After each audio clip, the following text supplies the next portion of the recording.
Injil Markus, Markus pasal 1. Yohanes Pembaptis. Inilah permulaan Injil tentang Yesus Kristus anak Allah, seperti ada tertulis dalam kitab Nabi Yesaya. Lihatlah, aku menyuruh utusanku mendahului engkau. Ia akan mempersiapkan jalan bagimu. Ada suara orang yang berseru-seru di padang gurun. Persiapkanlah jalan untuk Tuhan. Luruskanlah jalan baginya. Demikianlah Yohanes Pembaptis tampil di padang gurun dan menyerukan, "Bertobatlah dan berilah dirimu dibaptis, dan Allah akan mengampuni dosamu." Lalu datanglah kepadanya orang-orang dari seluruh daerah Yudea dan semua penduduk Yerusalem, dan sambil mengaku dosanya, mereka dibaptis di sungai Yordan. Yohanes memakai jubah bulu unta dan ikat pinggang kulit, dan makanannya belalang dan madu hutan. Inilah yang diberitakannya. "Sesudah aku akan datang Ia yang lebih berkuasa daripadaku. Membungkuk dan membuka tali kasutnya pun aku tidak layak. Aku membaptis kamu dengan air, tetapi Ia akan membaptis kamu dengan Roh Kudus." Yesus dibaptis Yohanes. Pada waktu itu datanglah Yesus dari Nazaret di tanah Galilea, dan Ia dibaptis di sungai Yordan oleh Yohanes. Pada saat Ia keluar dari air, Ia melihat langit terkoyak, dan roh seperti burung merpati turun ke atasnya. Lalu terdengarlah suara dari surga, "Engkaulah anakku yang kukasihi, kepadamulah aku berkenan." Pencobaan di padang gurun. Segera sesudah itu roh memimpin dia ke padang gurun. Di padang gurun itu, ia tinggal 40 hari lamanya. Dicobai oleh iblis. Ia berada di sana di antara binatang-binatang liar, dan malaikat-malaikat melayani dia. Yesus tampil di Galilea. Sesudah Yohanes ditangkap, datanglah Yesus ke Galilea, memberitakan Injil Allah. Katanya, "Waktunya telah genap, kerajaan Allah sudah dekat. Bertobatlah dan percayalah kepada Injil." Yesus memanggil murid-murid yang pertama. Ketika Yesus sedang berjalan menyusur danau Galilea, Ia melihat Simon dan Andreas, saudara Simon. Mereka sedang menebarkan jala di danau, sebab mereka penjala ikan. Yesus berkata kepada mereka, "Mari, ikutlah aku, dan kamu akan kujadikan penjala manusia." Lalu mereka pun segera meninggalkan jalannya dan mengikuti Dia. Dan setelah Yesus meneruskan perjalanannya sedikit lagi, dilihatnya Yakobus anak Zebedeus dan Yohanes saudaranya sedang membereskan jala di dalam perahu. Yesus segera memanggil mereka dan mereka meninggalkan ayahnya, Zebedeus, di dalam perahu bersama orang-orang upahannya, lalu mengikuti Dia. Yesus dalam rumah ibadat di Kapernaum. Mereka tiba di Kapernaum setelah hari Sabat mulai. Yesus segera masuk ke dalam rumah ibadat dan mengajar.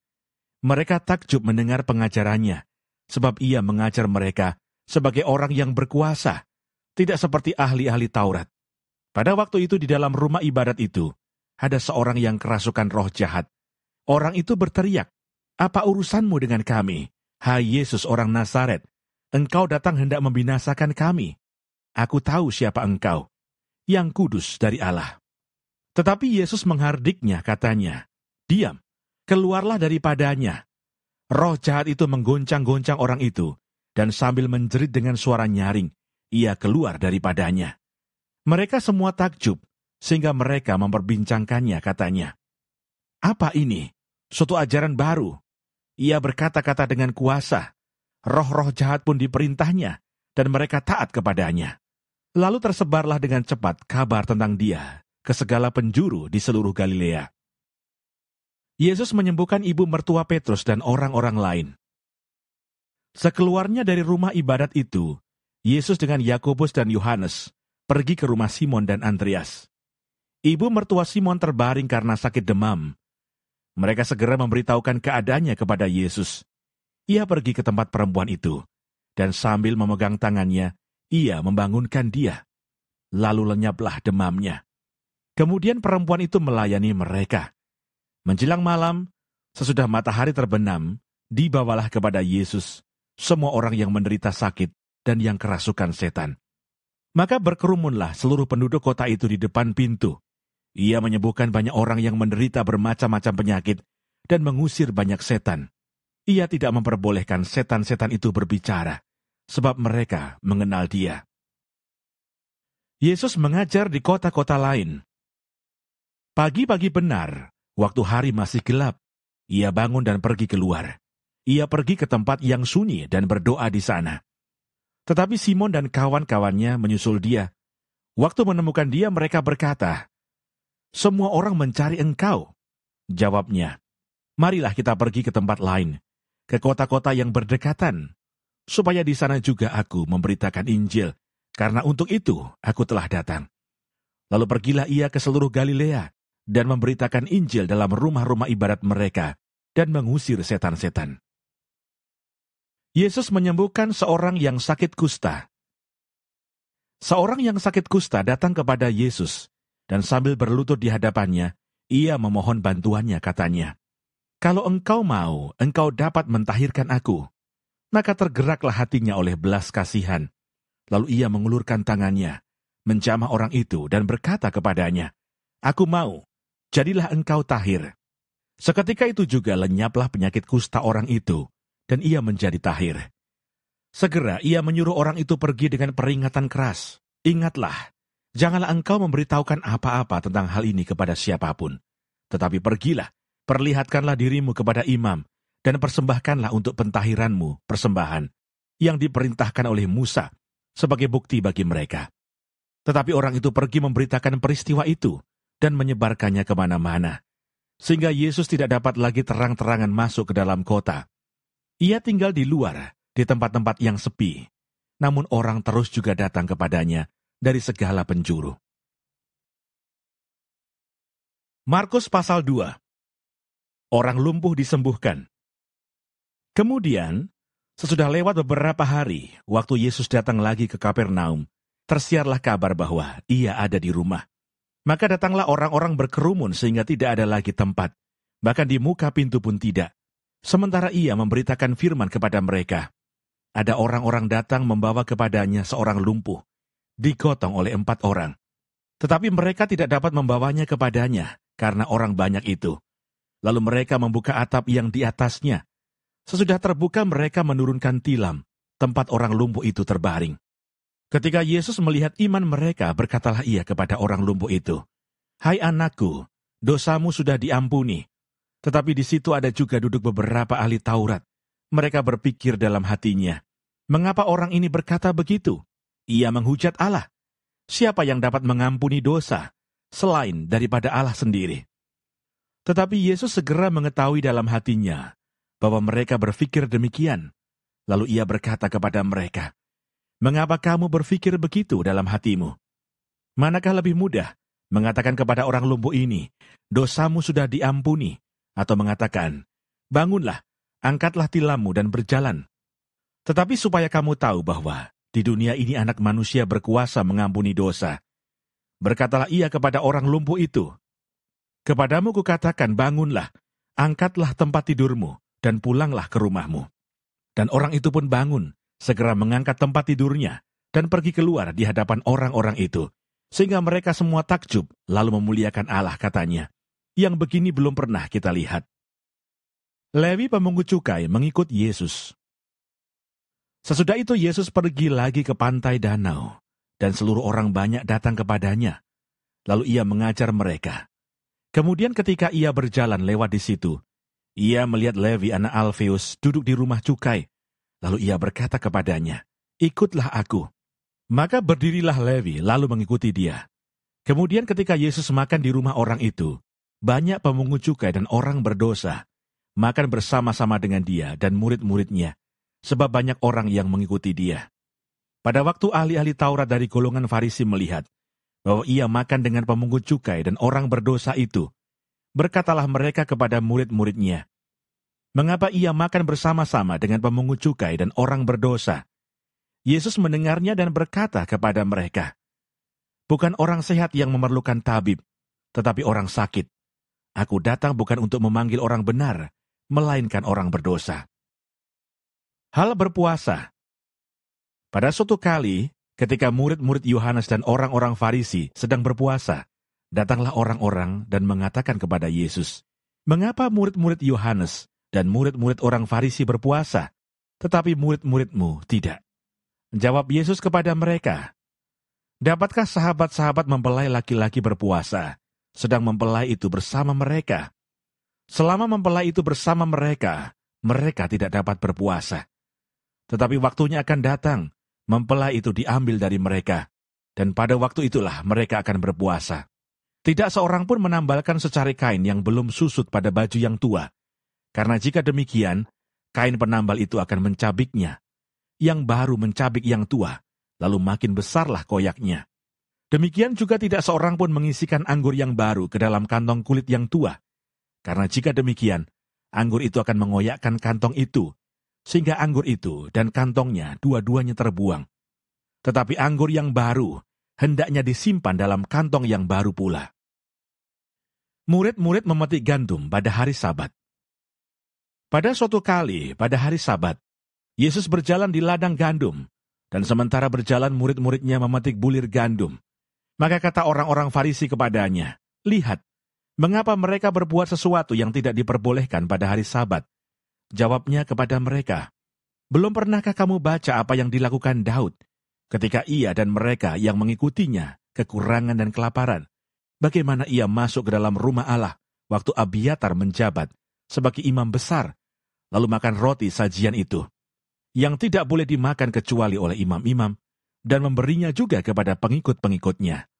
Lalu kata Yesus kepada mereka, "Hari Sabat diadakan untuk manusia, dan bukan manusia untuk hari Sabat.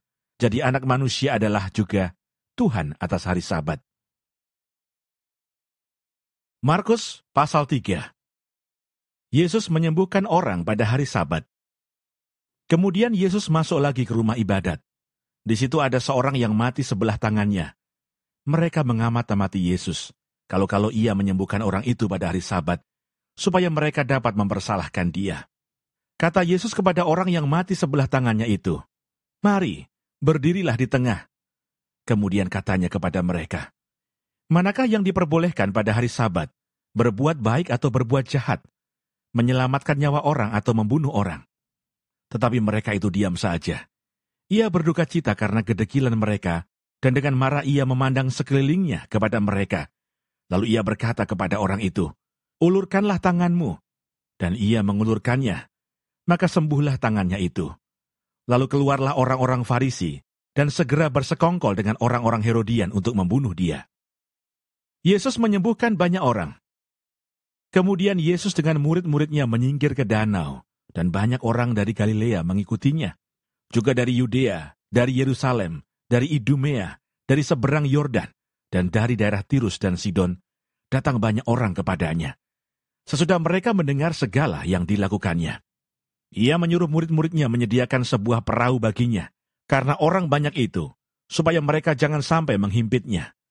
Sebab ia menyembuhkan banyak orang, sehingga semua penderita penyakit berdesak-desakan kepadanya, hendak menjamahnya. Bila mana roh-roh jahat melihat dia, mereka jatuh tersungkur di hadapannya dan berteriak, "Engkaulah anak Allah." Tetapi ia dengan keras melarang mereka memberitahukan siapa dia. Yesus memanggil ke-12 rasul. Kemudian naiklah Yesus ke atas bukit. Ia memanggil orang-orang yang dikehendakinya, dan mereka pun datang kepadanya. Ia menetapkan 12 orang untuk menyertai dia, dan untuk diutusnya memberitakan Injil, dan diberinya kuasa untuk mengusir setan. Ke-12 orang yang ditetapkan itu ialah Simon yang diberinya nama Petrus, Yakobus anak Zebedeus, dan Yohanes saudara Yakobus, yang keduanya diberinya nama Boanerges, yang berarti anak-anak guru. Selanjutnya Andreas, Filipus, Bartolomeus, Matius, Thomas, Yakobus anak Alfeus, Tadeus, Simon orang Zelot, dan Yudas Iskariot yang mengkhianati dia. Yesus dan Beelzebul. Kemudian Yesus masuk ke sebuah rumah. Maka datanglah orang banyak berkerumun pula, sehingga makan pun mereka tidak dapat. Waktu kaum keluarganya mendengar hal itu, mereka datang hendak mengambil dia, sebab kata mereka ia tidak waras lagi. Dan ahli-ahli Taurat yang datang dari Yerusalem berkata, "Ia kerasukan Beelzebul." Dan dengan penghulu setan ia mengusir setan. Yesus memanggil mereka lalu berkata kepada mereka dalam perumpamaan, "Bagaimana iblis dapat mengusir iblis? Kalau suatu kerajaan terpecah-pecah, kerajaan itu tidak dapat bertahan. Dan jika suatu rumah tangga terpecah-pecah, rumah tangga itu tidak dapat bertahan. Demikianlah juga kalau iblis berontak melawan dirinya sendiri, dan kalau ia terbagi-bagi, ia tidak dapat bertahan, melainkan sudahlah tiba kesudahannya. Tetapi tidak seorang pun dapat memasuki rumah seorang yang kuat untuk merampas harta bendanya, apabila tidak diikatnya dahulu orang kuat itu. Sesudah itu barulah dapat ia merampok rumah itu. Aku berkata kepadamu, sesungguhnya semua dosa dan hujat anak-anak manusia akan diampuni. Ya, semua hujat yang mereka ucapkan. Tetapi apabila seorang menghujat Roh Kudus, ia tidak mendapat ampun selama-lamanya, melainkan bersalah karena berbuat dosa kekal. Ia berkata demikian karena mereka katakan bahwa ia kerasukan roh jahat. Yesus dan sanak saudaranya. Lalu datanglah ibu dan saudara-saudara Yesus, sementara mereka berdiri di luar. Mereka menyuruh orang memanggil dia. Ada orang banyak duduk mengelilingi dia. Mereka berkata kepadanya, "Lihat, ibu dan saudara-saudaramu ada di luar dan berusaha menemui engkau." Jawab Yesus kepada mereka, "Siapa ibuku dan siapa saudara-saudaraku?" Ia melihat kepada orang-orang yang duduk di sekelilingnya itu dan berkata, "Ini ibuku dan saudara-saudaraku. Barang siapa melakukan kehendak Allah, dialah saudaraku laki-laki, dialah saudaraku perempuan, dialah ibuku." Markus pasal 4. Perumpamaan tentang seorang penabur. Pada suatu kali Yesus mulai pula mengajar di tepi danau. Maka datanglah orang banyak yang sangat besar jumlahnya mengerumuni dia, sehingga ia naik ke sebuah perahu yang sedang berlabuh, lalu duduk di situ. Sedangkan semua orang banyak itu di darat, di tepi danau itu. Dan ia mengajarkan banyak hal dalam perumpamaan kepada mereka. Dalam ajarannya itu ia berkata kepada mereka, "Dengarlah, adalah seorang penabur keluar untuk menabur. Pada waktu ia menabur, sebagian benih itu jatuh di pinggir jalan. Lalu datanglah burung dan memakannya sampai habis. Sebagian jatuh di tanah yang berbatu-batu, yang tidak banyak tanahnya.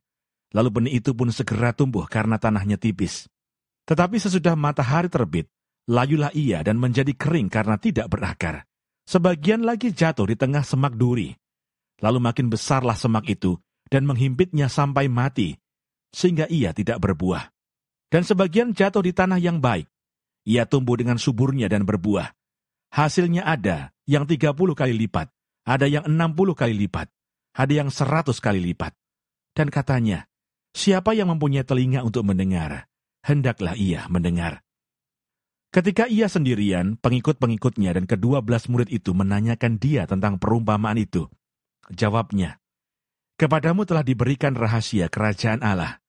Tetapi kepada orang-orang luar, segala sesuatu disampaikan dalam perumpamaan, supaya sekalipun melihat mereka tidak menanggap, sekalipun mendengar mereka tidak mengerti, supaya mereka jangan berbalik dan mendapat ampun." Lalu ia berkata kepada mereka, "Tidakkah kamu mengerti perumpamaan ini? Kalau demikian bagaimana kamu dapat memahami semua perumpamaan yang lain? Penabur itu menaburkan firman. Orang-orang yang di pinggir jalan tempat firman itu ditaburkan, ialah mereka yang mendengar firman. Lalu datanglah iblis dan mengambil firman yang baru ditaburkan di dalam mereka. Demikian juga yang ditaburkan di tanah yang berbatu-batu. Ialah orang-orang yang mendengar firman itu dan segera menerimanya dengan gembira. Tetapi mereka tidak berakar dan tahan sebentar saja. Apabila kemudian datang penindasan atau penganiayaan karena firman itu, mereka segera murtad. Dan yang lain ialah yang ditaburkan di tengah semak duri. Itulah yang mendengar firman itu. Lalu kekhawatiran dunia ini dan tipu daya kekayaan, dan keinginan-keinginan akan hal yang lain, masuklah menghimpit firman itu, sehingga tidak berbuah. Dan akhirnya yang ditaburkan di tanah yang baik, ialah orang yang mendengar dan menyambut firman itu lalu berbuah. Ada yang 30 kali lipat, ada yang 60 kali lipat, dan ada yang 100 kali lipat. Perumpamaan tentang pelita dan tentang ukuran. Lalu Yesus berkata kepada mereka, "Orang membawa pelita bukan supaya ditempatkan di bawah gantang atau di bawah tempat tidur, melainkan supaya ditaruh di atas kaki dian. Sebab tidak ada sesuatu yang tersembunyi yang tidak akan dinyatakan, dan tidak ada sesuatu yang rahasia yang tidak akan tersingkap. Barang siapa mempunyai telinga untuk mendengar, hendaklah ia mendengar." Lalu ia berkata lagi, "Camkanlah apa yang kamu dengar. Ukuran yang kamu pakai untuk mengukur akan diukurkan kepadamu, dan di samping itu akan ditambah lagi kepadamu. Karena siapa yang mempunyai, kepadanya akan diberi. Tetapi siapa yang tidak mempunyai, apapun juga yang ada padanya akan diambil daripadanya." Perumpamaan tentang benih yang tumbuh. Lalu kata Yesus, "Beginilah hal kerajaan Allah itu. Seumpama orang yang menaburkan benih di tanah. Lalu pada malam hari ia tidur dan pada siang hari ia bangun. Dan benih itu mengeluarkan tunas, dan tunas itu makin tinggi. Bagaimana terjadinya tidak diketahui orang itu. Bumi dengan sendirinya mengeluarkan buah. Mula-mula tangkainya, lalu bulirnya. Kemudian butir-butir yang penuh isinya dalam bulir itu. Apabila buah itu sudah cukup masak, orang itu segera menyabit, sebab musim menuai sudah tiba." Perumpamaan tentang biji sesawi. Katanya lagi, "Dengan apa hendak kita membandingkan kerajaan Allah itu? Atau dengan perumpamaan manakah hendaknya kita menggambarkannya? Hal kerajaan itu seumpama biji sesawi yang ditaburkan di tanah. Memang biji itu yang paling kecil daripada segala jenis biji yang ada di bumi. Tetapi apabila ia ditaburkan, ia tumbuh dan menjadi lebih besar daripada segala sayuran yang lain, dan mengeluarkan cabang-cabang yang besar, sehingga burung-burung di udara dapat bersarang dalam naungannya." Dalam banyak perumpamaan yang semacam itu, ia memberitakan firman kepada mereka sesuai dengan pengertian mereka. Dan tanpa perumpamaan, ia tidak berkata-kata kepada mereka. Tetapi kepada murid-muridnya, ia menguraikan segala sesuatu secara tersendiri. Angin ribut diredakan. Pada hari itu, waktu hari sudah petang, Yesus berkata kepada mereka, "Marilah kita bertolak ke seberang."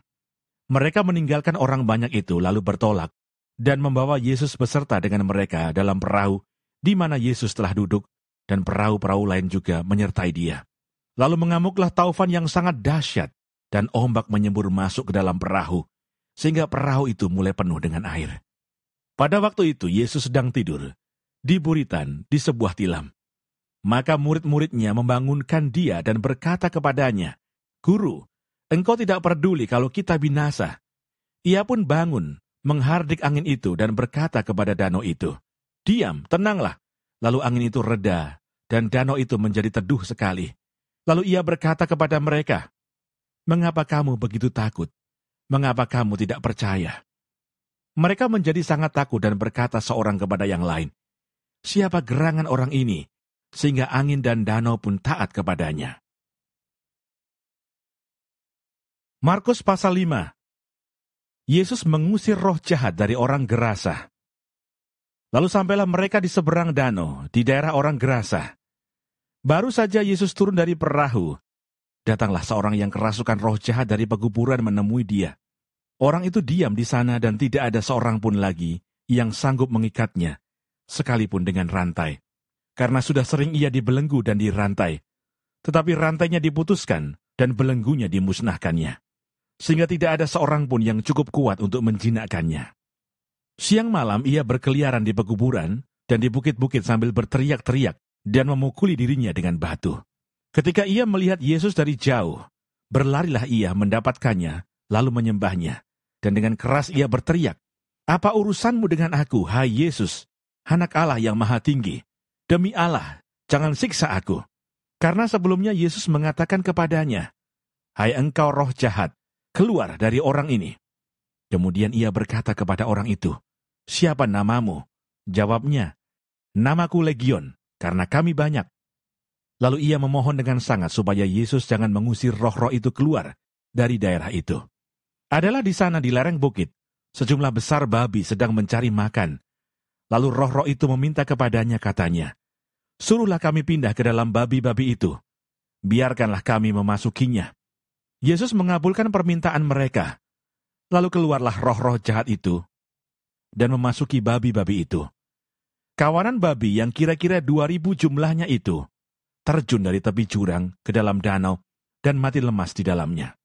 Maka larilah penjaga-penjaga babi itu dan menceritakan hal itu di kota dan di kampung-kampung sekitarnya. Lalu keluarlah orang untuk melihat apa yang terjadi. Mereka datang kepada Yesus dan melihat orang yang kerasukan itu duduk, sudah berpakaian dan sudah waras, orang yang tadinya kerasukan legion itu. Maka takutlah mereka. Orang-orang yang telah melihat sendiri hal itu menceritakan kepada mereka tentang apa yang telah terjadi atas orang yang kerasukan setan itu dan tentang babi-babi itu. Lalu mereka mendesak Yesus supaya ia meninggalkan daerah mereka. Pada waktu Yesus naik lagi ke dalam perahu, orang yang tadinya kerasukan setan itu meminta supaya ia diperkenankan menyertai dia. Yesus tidak memperkenankannya, tetapi ia berkata kepada orang itu, "Pulanglah ke rumahmu, kepada orang-orang sekampungmu, dan beritahukanlah kepada mereka segala sesuatu yang telah diperbuat oleh Tuhan atasmu, dan bagaimana ia telah mengasihani engkau." Orang itu pun pergilah dan mulai memberitakan di daerah Dekapolis segala apa yang telah diperbuat Yesus atas dirinya, dan mereka semua menjadi heran. Yesus membangkitkan anak Yairus dan menyembuhkan seorang perempuan yang sakit pendarahan. Sesudah Yesus menyeberang lagi dengan perahu, orang banyak berbondong-bondong datang lalu mengerumuni dia, sedang ia berada di tepi danau. Datanglah seorang kepala rumah ibadat yang bernama Yairus. Ketika ia melihat Yesus, tersungkurlah ia di depan kakinya dan memohon dengan sangat kepadanya, "Anakku perempuan sedang sakit, hampir mati. Datanglah kiranya dan letakkan tanganmu atasnya, supaya ia selamat dan tetap hidup." Lalu pergilah Yesus dengan orang itu. Orang banyak berbondong-bondong mengikuti dia dan berdesak-desakan di dekatnya. Adalah di situ seorang perempuan yang sudah 12 tahun lamanya menderita pendarahan. Ia telah berulang-ulang diobati oleh berbagai tabib, sehingga telah dihabiskannya semua yang ada padanya. Namun sama sekali tidak ada faedahnya. Malah sebaliknya keadaannya makin memburuk. Dia sudah mendengar berita-berita tentang Yesus. Maka di tengah-tengah orang banyak itu, ia mendekati Yesus dari belakang dan menjamah jubahnya. Sebab katanya, "Asal ku jamah saja jubahnya, aku akan sembuh." Seketika itu juga berhentilah pendarahannya dan ia merasa bahwa badannya sudah sembuh dari penyakitnya. Pada ketika itu juga Yesus mengetahui bahwa ada tenaga yang keluar dari dirinya. Lalu ia berpaling di tengah orang banyak dan bertanya, "Siapa yang menjamah jubahku?" Murid-muridnya menjawab, "Engkau melihat bagaimana orang-orang ini berdesak-desakan dekatmu, dan engkau bertanya, 'Siapa yang menjamah aku?'" Lalu ia memandang sekelilingnya untuk melihat siapa yang telah melakukan hal itu. Perempuan itu yang menjadi takut dan gemetar ketika mengetahui apa yang telah terjadi atas dirinya, tampil dan tersungkur di depan Yesus, dan dengan tulus memberitahukan segala sesuatu kepadanya. Maka katanya kepada perempuan itu, "Hai anakku, imanmu telah menyelamatkan engkau. Pergilah dengan selamat dan sembuhlah dari penyakitmu." Ketika Yesus masih berbicara, datanglah orang dari keluarga kepala rumah ibadat itu dan berkata, "Anakmu sudah mati, apa perlunya lagi engkau menyusah-nyusahkan guru?" Tetapi Yesus tidak menghiraukan perkataan mereka dan berkata kepada kepala rumah ibadat, "Jangan takut, percaya saja." Lalu Yesus tidak memperbolehkan seorang pun ikut serta, kecuali Petrus, Yakobus dan Yohanes, saudara Yakobus. Mereka tiba di rumah kepala rumah ibadat, dan di sana dilihatnya orang-orang ribut, menangis, dan meratap dengan suara nyaring. Sesudah ia masuk, ia berkata kepada orang-orang itu, "Mengapa kamu ribut dan menangis? Anak ini tidak mati, tetapi tidur." Tetapi mereka menertawakan dia. Maka diusirnya semua orang itu, lalu dibawanya ayah dan ibu anak itu, dan mereka yang bersama-sama dengan dia masuk ke kamar anak itu. Lalu dipegangnya tangan anak itu, katanya, "Talitakum," yang berarti, "Hai anakku, aku berkata kepadamu, bangunlah." Seketika itu juga anak itu bangkit berdiri dan berjalan, sebab umurnya sudah 12 tahun. Semua orang yang hadir sangat takjub. Dengan sangat ia berpesan kepada mereka, supaya jangan seorang pun mengetahui hal itu. Lalu ia menyuruh mereka memberi anak itu makan. Markus pasal 6. Yesus ditolak di Nazaret. Kemudian Yesus berangkat dari situ dan tiba di tempat asalnya, sedang murid-muridnya mengikuti dia. Pada hari Sabat ia mulai mengajar di rumah ibadat, dan jemaat yang besar takjub ketika mendengar dia, dan mereka berkata, "Dari mana diperolehnya semuanya itu? Hikmat apa pulakah yang diberikan kepadanya? Dan mukjizat-mukjizat yang demikian, bagaimanakah dapat diadakan oleh tangannya?" Bukankah ia ini tukang kayu, anak Maria, saudara Yakobus, Yoses, Yudas, dan Simon? Dan bukankah saudara-saudaranya yang perempuan ada bersama kita?" Lalu mereka kecewa dan menolak dia. Maka Yesus berkata kepada mereka, "Seorang nabi dihormati di mana-mana, kecuali di tempat asalnya sendiri, di antara kaum keluarganya dan di rumahnya. Ia tidak dapat mengadakan satu mukjizat pun di sana, kecuali menyembuhkan beberapa orang sakit dengan meletakkan tangannya atas mereka." Ia merasa heran atas ketidakpercayaan mereka. Yesus mengutus ke-12 rasul. Lalu Yesus berjalan keliling dari desa ke desa sambil mengajar. Ia memanggil ke-12 murid itu dan mengutus mereka berdua-dua. Ia memberi mereka kuasa atas roh-roh jahat dan berpesan kepada mereka supaya jangan membawa apa-apa dalam perjalanan mereka, kecuali tongkat, roti pun jangan, bekal pun jangan, uang dalam ikat pinggang pun jangan. Boleh memakai alas kaki, tetapi jangan memakai 2 baju. Katanya selanjutnya kepada mereka, "Kalau di suatu tempat kamu sudah diterima dalam suatu rumah, tinggallah di situ sampai kamu berangkat dari tempat itu. Dan kalau ada suatu tempat yang tidak mau menerima kamu, dan kalau mereka tidak mau mendengarkan kamu, keluarlah dari situ dan kebaskanlah debu yang di kakimu sebagai peringatan bagi mereka." Lalu pergilah mereka memberitakan bahwa orang harus bertobat, dan mereka mengusir banyak setan dan mengoles banyak orang sakit dengan minyak dan menyembuhkan mereka. Yohanes Pembaptis dibunuh. Raja Herodes juga mendengar tentang Yesus, sebab namanya sudah terkenal dan orang mengatakan, "Yohanes Pembaptis sudah bangkit dari antara orang mati, dan itulah sebabnya kuasa-kuasa itu bekerja di dalam dia." Yang lain mengatakan, "Dia itu Elia." Yang lain lagi mengatakan, "Dia itu seorang nabi, sama seperti nabi-nabi yang dahulu." Waktu Herodes mendengar hal itu, ia berkata, "Bukan, dia itu Yohanes yang sudah kupenggal kepalanya dan yang bangkit lagi." Sebab memang Herodeslah yang menyuruh orang menangkap Yohanes dan membelenggunya di penjara, berhubung dengan peristiwa Herodias, istri Filipus saudaranya. Karena Herodes telah mengambilnya sebagai istri. Karena Yohanes pernah menegur Herodes, "Tidak halal engkau mengambil istri saudaramu." Karena itu Herodias menaruh dendam pada Yohanes dan bermaksud untuk membunuh dia, tetapi tidak dapat. Sebab Herodes segan akan Yohanes karena ia tahu bahwa Yohanes adalah orang yang benar dan suci, jadi ia melindunginya. Tetapi apabila ia mendengarkan Yohanes, hatinya selalu terombang-ambing, namun ia merasa senang juga mendengarkan dia.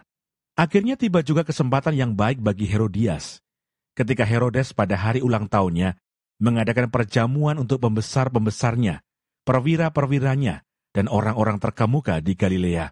Pada waktu itu anak perempuan Herodias tampil lalu menari, dan ia menyukakan hati Herodes dan tamu-tamunya. Raja berkata kepada gadis itu, "Minta daripadaku apa saja yang kau ingini, maka akan kuberikan kepadamu." Lalu bersumpah kepadanya, "Apa saja yang kau minta, akan kuberikan kepadamu, sekalipun setengah dari kerajaanku." Anak itu pergi dan menanyakan ibunya, "Apa yang harus kuminta?" Jawabnya, "Kepala Yohanes Pembaptis." Maka cepat-cepat ia pergi kepada raja dan meminta, "Aku mau, supaya sekarang juga engkau berikan kepadaku kepala Yohanes Pembaptis di sebuah talam." Lalu sangat sedihlah hati raja, tetapi karena sumpahnya dan karena tamu-tamunya, ia tidak mau menolaknya. Raja segera menyuruh seorang pengawal dengan perintah supaya mengambil kepala Yohanes. Orang itu pergi dan memenggal kepala Yohanes di penjara. Ia membawa kepala itu di sebuah talam dan memberikannya kepada gadis itu, dan gadis itu memberikannya pula kepada ibunya. Ketika murid-murid Yohanes mendengar hal itu, mereka datang dan mengambil mayatnya, lalu membaringkannya dalam kuburan. Yesus memberi makan 5.000 orang. Kemudian rasul-rasul itu kembali berkumpul dengan Yesus dan memberitahukan kepadanya semua yang mereka kerjakan dan ajarkan. Lalu ia berkata kepada mereka, "Marilah ke tempat yang sunyi, supaya kita sendirian, dan beristirahatlah seketika. Sebab memang begitu banyaknya orang yang datang dan yang pergi, sehingga makan pun mereka tidak sempat.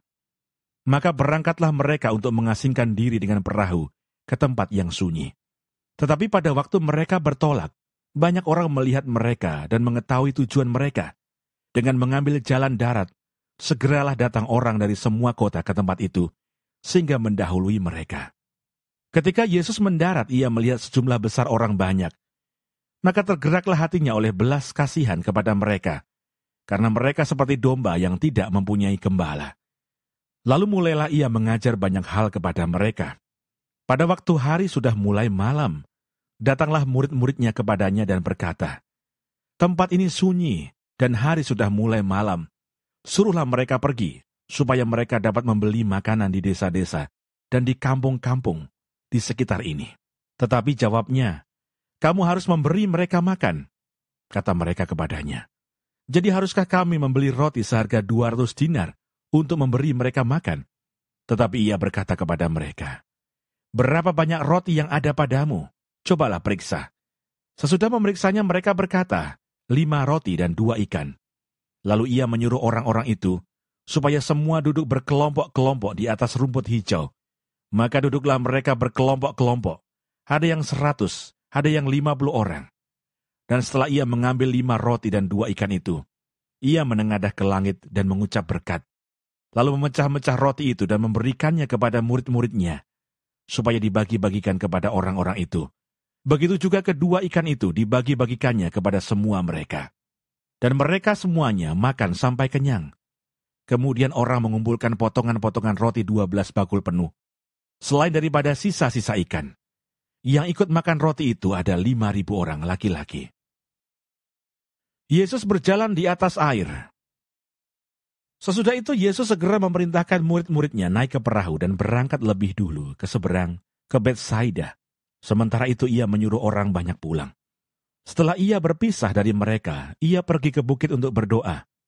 Ketika hari sudah malam, perahu itu sudah di tengah danau, sedang Yesus tinggal sendirian di darat. Ketika ia melihat betapa payahnya mereka mendayung karena angin sakal, maka kira-kira jam 3 malam, ia datang kepada mereka, berjalan di atas air, dan ia hendak melewati mereka. Ketika mereka melihat dia berjalan di atas air, mereka mengira bahwa ia adalah hantu.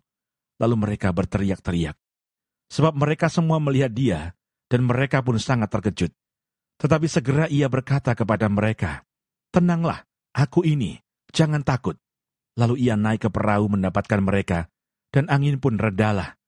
Mereka sangat tercengang dan bingung, sebab sesudah peristiwa roti itu, mereka belum juga mengerti, dan hati mereka tetap degil. Yesus menyembuhkan orang-orang sakit di Genesaret. Setibanya di seberang, Yesus dan murid-muridnya mendarat di Genesaret dan berlabuh di situ. Ketika mereka keluar dari perahu, orang segera mengenal Yesus. Maka berlari-larilah mereka ke seluruh daerah itu dan mulai mengusung orang-orang sakit di atas tilamnya kepada Yesus, di mana saja kabarnya ia berada. Kemanapun ia pergi, ke desa-desa, ke kota-kota, atau ke kampung-kampung, orang meletakkan orang-orang sakit di pasar dan memohon kepadanya, supaya mereka diperkenankan hanya menjamah jubahnya saja. Dan semua orang yang menjamahnya menjadi sembuh. Markus pasal 7. Perintah Allah dan adat istiadat Yahudi. Pada suatu kali, serombongan orang Farisi dan beberapa ahli Taurat dari Yerusalem datang menemui Yesus. Mereka melihat bahwa beberapa orang muridnya makan dengan tangan najis, yaitu dengan tangan yang tidak dibasuh. Sebab orang-orang Farisi, seperti orang-orang Yahudi lainnya, tidak makan kalau tidak melakukan pembasuhan tangan lebih dulu. Karena mereka berpegang pada adat istiadat nenek moyang mereka. Dan kalau pulang dari pasar, mereka juga tidak makan kalau tidak lebih dahulu membersihkan dirinya. Banyak warisan lain lagi yang mereka pegang, umpamanya hal mencuci cawan, kendi, dan perkakas-perkakas tembaga. Karena itu orang-orang Farisi dan ahli-ahli Taurat itu bertanya kepadanya, "Mengapa murid-muridmu tidak hidup menurut adat istiadat nenek moyang kita, tetapi makan dengan tangan najis?" Jawabnya kepada mereka, "Benarlah nubuat Yesaya tentang kamu, hai orang-orang munafik, sebab ada tertulis, bangsa ini memuliakan aku dengan bibirnya, padahal hatinya jauh daripadaku. Percuma mereka beribadah kepadaku, sedangkan ajaran yang mereka ajarkan ialah perintah manusia. Perintah Allah kamu abaikan untuk berpegang pada adat istiadat manusia." Yesus berkata pula kepada mereka, "Sungguh pandai kamu mengesampingkan perintah Allah, supaya kamu dapat memelihara adat istiadatmu sendiri. Karena Musa telah berkata, hormatilah ayahmu dan ibumu, dan siapa yang mengutuki ayahnya atau ibunya harus mati. Tetapi kamu berkata, kalau seorang berkata kepada bapaknya atau ibunya, apa yang ada padaku, yang dapat digunakan untuk pemeliharaanmu, sudah digunakan untuk korban, yaitu persembahan kepada Allah. Maka kamu tidak membiarkannya lagi berbuat sesuatu pun untuk bapaknya atau ibunya. Dengan demikian firman Allah kamu nyatakan tidak berlaku demi adat istiadat yang kamu ikuti itu, dan banyak hal lain seperti itu yang kamu lakukan. Lalu Yesus memanggil lagi orang banyak dan berkata kepada mereka, kamu semua, dengarlah kepadaku dan camkanlah. Apapun dari luar yang masuk ke dalam seseorang, tidak dapat menajiskannya. Tetapi apa yang keluar dari seseorang, itulah yang menajiskannya. Barang siapa bertelinga untuk mendengar, hendaklah ia mendengar. Sesudah ia masuk ke sebuah rumah untuk menyingkir dari orang banyak, murid-muridnya bertanya kepadanya tentang arti perumpamaan itu. Maka jawabnya, apakah kamu juga tidak dapat memahaminya? Tidak tahukah kamu bahwa segala sesuatu dari luar yang masuk ke dalam seseorang tidak dapat menajiskannya? Karena bukan masuk ke dalam hati tetapi ke dalam perutnya, lalu dibuang di jamban. Dengan demikian ia menyatakan semua makanan halal. Katanya lagi, apa yang keluar dari seseorang, itulah yang menajiskannya. Sebab dari dalam, dari hati orang, timbul segala pikiran jahat, percabulan, pencurian, pembunuhan, perzinahan, keserakahan, kejahatan, kelicikan, hawa nafsu, iri hati, hujat, kesombongan, kebebalan. Semua hal-hal jahat ini timbul dari dalam dan menajiskan orang. Perempuan Sirofenisia yang percaya. Lalu Yesus berangkat dari situ dan pergi ke daerah Tirus. Ia masuk ke sebuah rumah dan tidak mau bahwa ada orang yang mengetahuinya. Tetapi kedatangannya tidak dapat dirahasiakan. Malah seorang ibu yang anaknya perempuan kerasukan roh jahat segera mendengar tentang dia, lalu datang dan tersungkur di depan kakinya. Perempuan itu seorang Yunani, bangsa Sirofenisia. Ia memohon kepada Yesus untuk mengusir setan itu dari anaknya. Lalu Yesus berkata kepadanya, biarlah anak-anak kenyang dahulu, sebab tidak patut mengambil roti yang disediakan bagi anak-anak dan melemparkannya kepada anjing. Tetapi perempuan itu menjawab, benar Tuhan. Tetapi anjing yang di bawah meja juga makan remah-remah yang dijatuhkan anak-anak. Maka kata Yesus kepada perempuan itu, karena kata-katamu itu, pergilah sekarang, sebab setan itu sudah keluar dari anakmu. Perempuan itu pulang ke rumahnya. Lalu didapatinya anak itu berbaring di tempat tidur, sedang setan itu sudah keluar. Yesus menyembuhkan seorang tuli. Kemudian Yesus meninggalkan pula daerah Tirus dan dengan melalui Sidon pergi ke Danau Galilea di tengah-tengah daerah Dekapolis. Di situ orang membawa kepadanya seorang yang tuli dan yang gagap dan memohon kepadanya supaya ia meletakkan tangannya atas orang itu. Dan sesudah Yesus memisahkan dia dari orang banyak, sehingga mereka sendirian, ia memasukkan jarinya ke telinga orang itu. Lalu ia meludah dan meraba lidah orang itu. Kemudian sambil menengadah ke langit, Yesus menarik nafas dan berkata kepadanya, Ephata, artinya, terbukalah. Maka terbukalah telinga orang itu, dan seketika itu terlepas pulalah pengikat lidahnya. Lalu ia berkata-kata dengan baik. Yesus berpesan kepada orang-orang yang ada di situ, supaya jangan menceritakannya kepada siapapun juga. Tetapi makin dilarangnya mereka, makin luas mereka memberitakannya. Mereka takjub dan tercengang dan berkata, ia menjadikan segala-galanya baik. Yang tuli dijadikannya mendengar, yang bisu dijadikannya berkata-kata. Markus pasal 8. Yesus memberi makan 4.000 orang. Pada waktu itu ada pula orang banyak di situ yang besar jumlahnya. Dan karena mereka tidak mempunyai makanan, Yesus memanggil murid-muridnya dan berkata, hatiku tergerak oleh belas kasihan kepada orang banyak ini. Sudah 3 hari mereka mengikuti aku, dan mereka tidak mempunyai makanan. Dan jika mereka kusuruh pulang ke rumahnya dengan lapar, Mereka akan rebah di jalan, sebab ada yang datang dari jauh. Murid-muridnya menjawab, bagaimana di tempat yang sunyi ini, orang dapat memberi mereka roti sampai kenyang? Yesus bertanya kepada mereka, berapa roti ada padamu? Jawab mereka, 7. Lalu ia menyuruh orang banyak itu duduk di tanah. Sesudah itu ia mengambil ke-7 roti itu, mengucap syukur, memecah-mecahkannya, dan memberikannya kepada murid-muridnya untuk dibagi-bagikan. Dan mereka memberikannya kepada orang banyak. Mereka juga mempunyai beberapa ikan, dan sesudah mengucap berkat atasnya, ia menyuruh supaya ikan itu juga dibagi-bagikan, dan mereka makan sampai kenyang. Kemudian orang mengumpulkan potongan-potongan roti yang sisa, sebanyak 7 bakul. Mereka itu ada kira-kira 4.000 orang. Lalu Yesus menyuruh mereka pulang. Ia segera naik ke perahu dengan murid-muridnya, dan bertolak ke daerah Dalmanuta. Orang Farisi meminta tanda. Lalu muncullah orang-orang Farisi dan bersoal jawab dengan Yesus. Untuk mencobai dia, mereka meminta daripadanya suatu tanda dari surga. Maka mengeluhlah ia dalam hatinya dan berkata, mengapa angkatan ini meminta tanda? Aku berkata kepadamu, sesungguhnya kepada angkatan ini sekali-kali tidak akan diberi tanda. Ia meninggalkan mereka, ia naik pula ke perahu dan bertolak ke seberang. Tentang ragi orang Farisi dan ragi Herodes. Kemudian ternyata murid-murid Yesus lupa membawa roti. Hanya sebuah saja yang ada pada mereka dalam perahu. Lalu Yesus memperingatkan mereka, katanya, berjaga-jagalah dan awaslah terhadap ragi orang Farisi dan ragi Herodes. Maka mereka berfikir-fikir, dan seorang berkata kepada yang lain, itu dikatakannya karena kita tidak mempunyai roti. Dan ketika Yesus mengetahui apa yang mereka perbincangkan, ia berkata, mengapa kamu memperbincangkan soal tidak ada roti? Belum jugakah kamu faham dan mengerti? Telah degilkah hatimu? Kamu mempunyai mata, tidakkah kamu melihat? Dan kamu mempunyai telinga, tidakkah kamu mendengar? Tidakkah kamu ingat lagi? Pada waktu aku memecah-mecahkan 5 roti untuk 5.000 orang itu, berapa bakul penuh potongan-potongan roti kamu kumpulkan? Jawab mereka, 12 bakul. Dan pada waktu 7 roti untuk 4.000 orang itu, berapa bakul penuh potongan-potongan roti kamu kumpulkan? Jawab mereka, 7 bakul.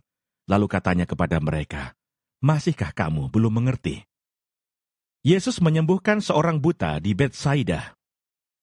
Kemudian tibalah Yesus dan murid-muridnya di Betsaida.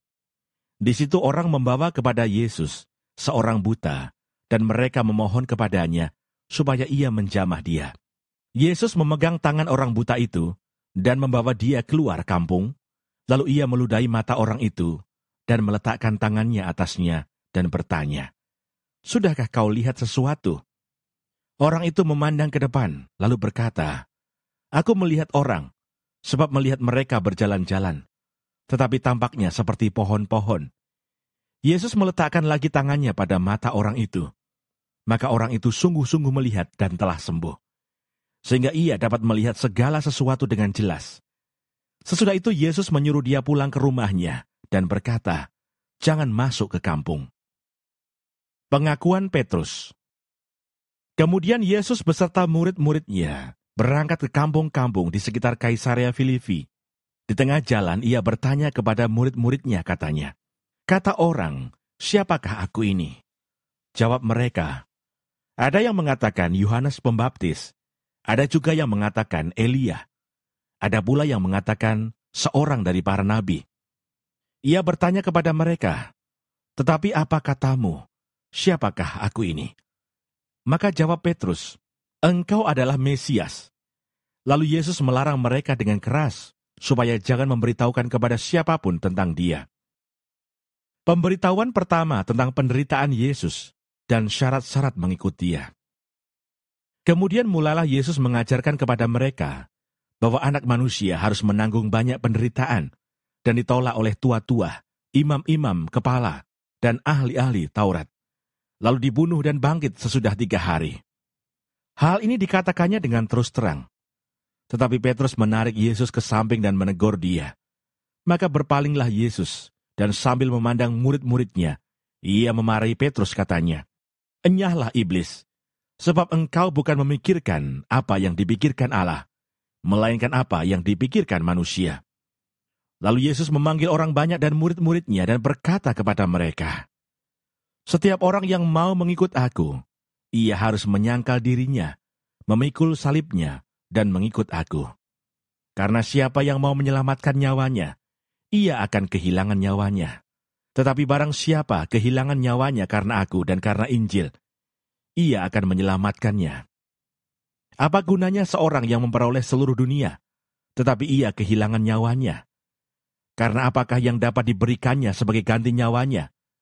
Sebab barang siapa malu karena aku, dan karena perkataanku di tengah-tengah angkatan yang tidak setia dan berdosa ini, Anak Manusia pun akan malu, karena orang itu, apabila ia datang kelak dalam kemuliaan Bapanya, diiringi malaikat-malaikat kudus. Markus pasal 9. Katanya lagi kepada mereka, aku berkata kepadamu, sesungguhnya di antara orang yang hadir di sini, ada yang tidak akan mati, sebelum mereka melihat bahwa kerajaan Allah telah datang dengan kuasa. Yesus dimuliakan di atas gunung. 6 hari kemudian Yesus membawa Petrus, Yakobus dan Yohanes, dan bersama-sama dengan mereka, ia naik ke sebuah gunung yang tinggi. Di situ mereka sendirian saja. Lalu Yesus berubah rupa di depan mata mereka, dan pakaiannya sangat putih berkilat-kilat. Tidak ada seorang pun di dunia ini yang dapat mengelantang pakaian seperti itu. Maka nampaklah kepada mereka Elia bersama dengan Musa. Keduanya sedang berbicara dengan Yesus. Kata Petrus kepada Yesus, Rabi, betapa bahagianya kami berada di tempat ini. Baiklah kami dirikan 3 kemah, 1 untuk engkau, 1 untuk Musa, dan 1 untuk Elia.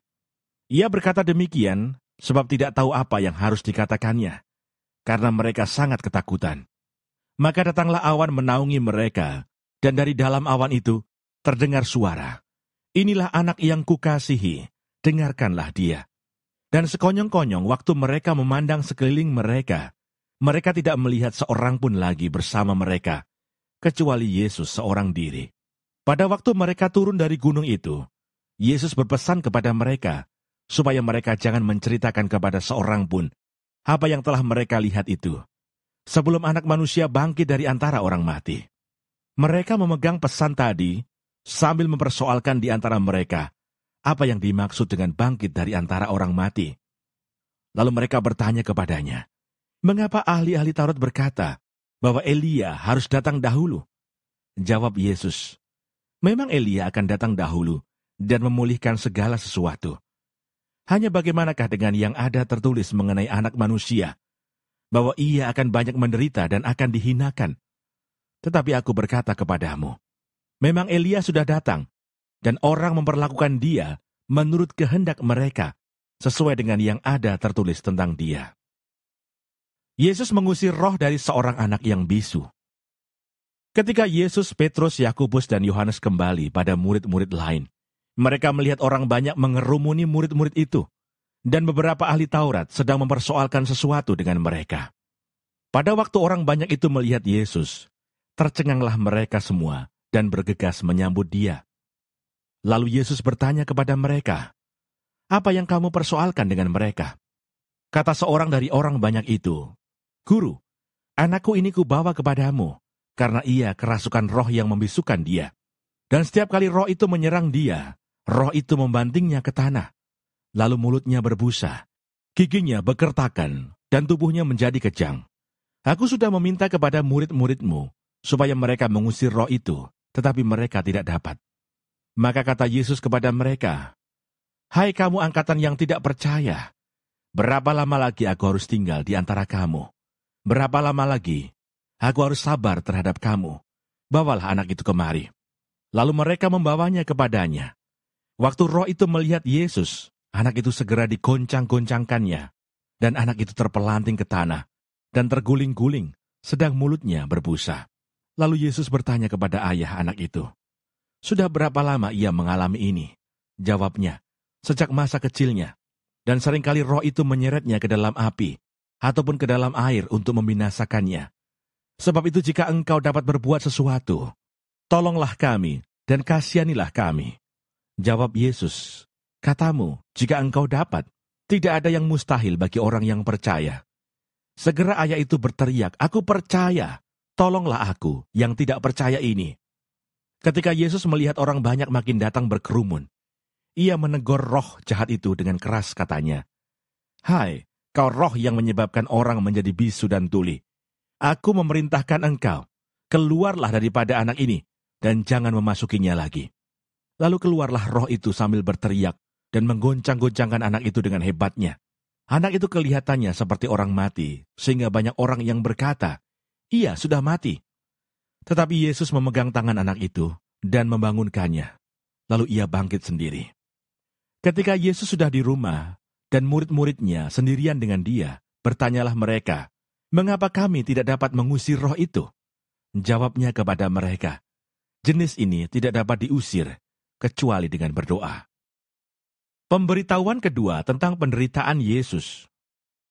Yesus dan murid-muridnya berangkat dari situ dan melewati Galilea, dan Yesus tidak mau hal itu diketahui orang, sebab ia sedang mengajar murid-muridnya. Ia berkata kepada mereka, "Anak manusia akan diserahkan ke dalam tangan manusia, dan mereka akan membunuh dia, dan 3 hari sesudah ia dibunuh, ia akan bangkit." Mereka tidak mengerti perkataan itu, namun segan menanyakannya kepadanya. Siapa yang terbesar di antara para murid? Kemudian tibalah Yesus dan murid-muridnya di Kapernaum. Ketika Yesus sudah di rumah, ia bertanya kepada murid-muridnya, "Apa yang kamu perbincangkan tadi di tengah jalan?" Tetapi mereka diam, sebab di tengah jalan tadi, mereka mempertengkarkan siapa yang terbesar di antara mereka.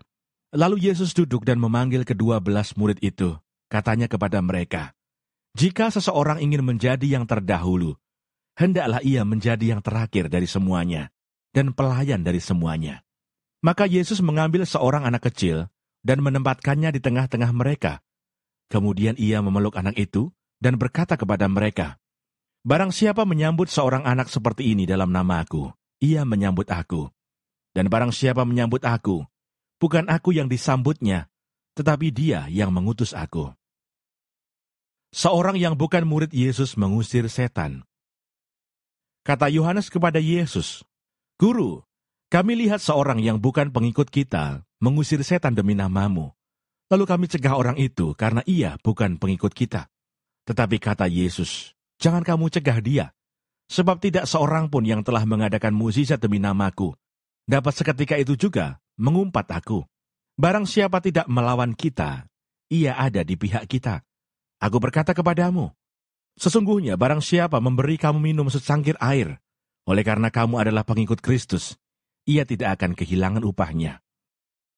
Siapa yang menyesatkan orang tentang garam?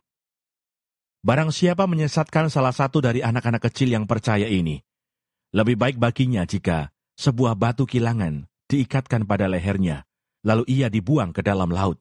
Dan jika tanganmu menyesatkan engkau, penggalah, karena lebih baik engkau masuk ke dalam hidup dengan tangan kudung, daripada dengan utuh kedua tanganmu dibuang ke dalam neraka, ke dalam api yang tak terpadamkan. Di tempat itu ulatnya tidak akan mati, dan apinya tidak akan padam.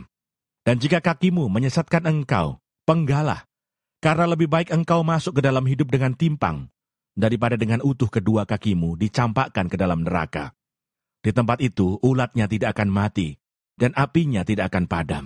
Dan jika matamu menyesatkan engkau, cungkilah, karena lebih baik engkau masuk ke dalam kerajaan Allah dengan bermata satu, daripada dengan bermata dua dicampakkan ke dalam neraka, di mana ulat-ulat bangkai tidak mati, dan api tidak padam. Karena setiap orang akan digarami dengan api. Garam memang baik, tetapi jika garam menjadi hambar, dengan apakah kamu mengasinkannya?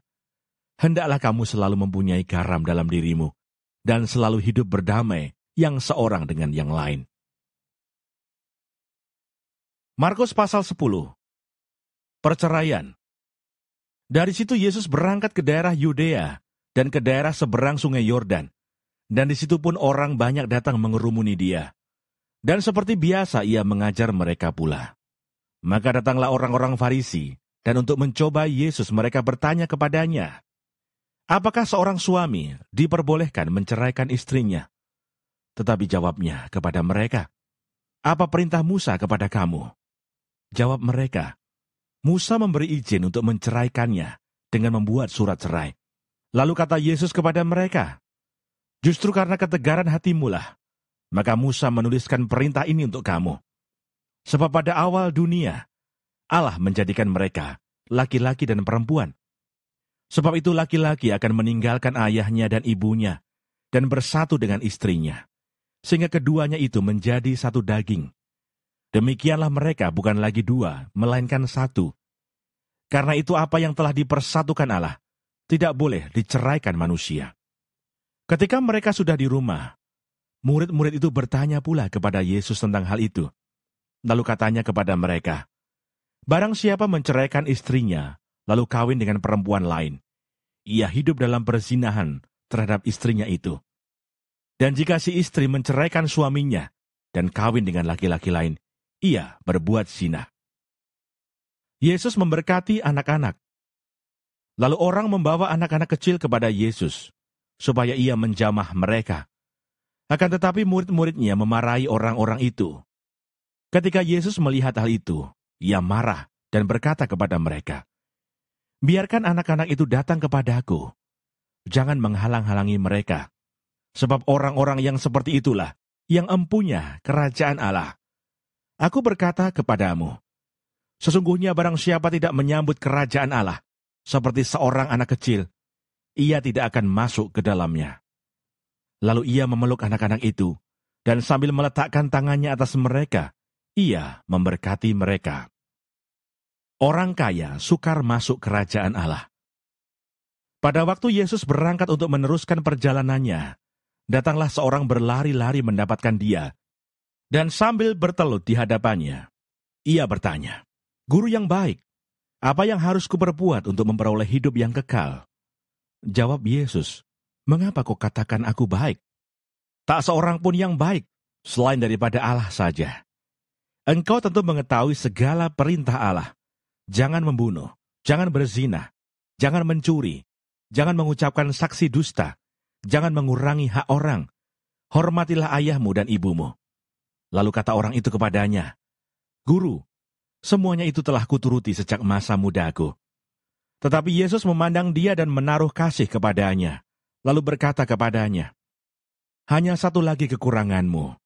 Pergilah, jualah apa yang kau miliki, dan berikanlah itu kepada orang-orang miskin. Maka engkau akan beroleh harta di surga. Kemudian datanglah kemari dan ikutlah aku."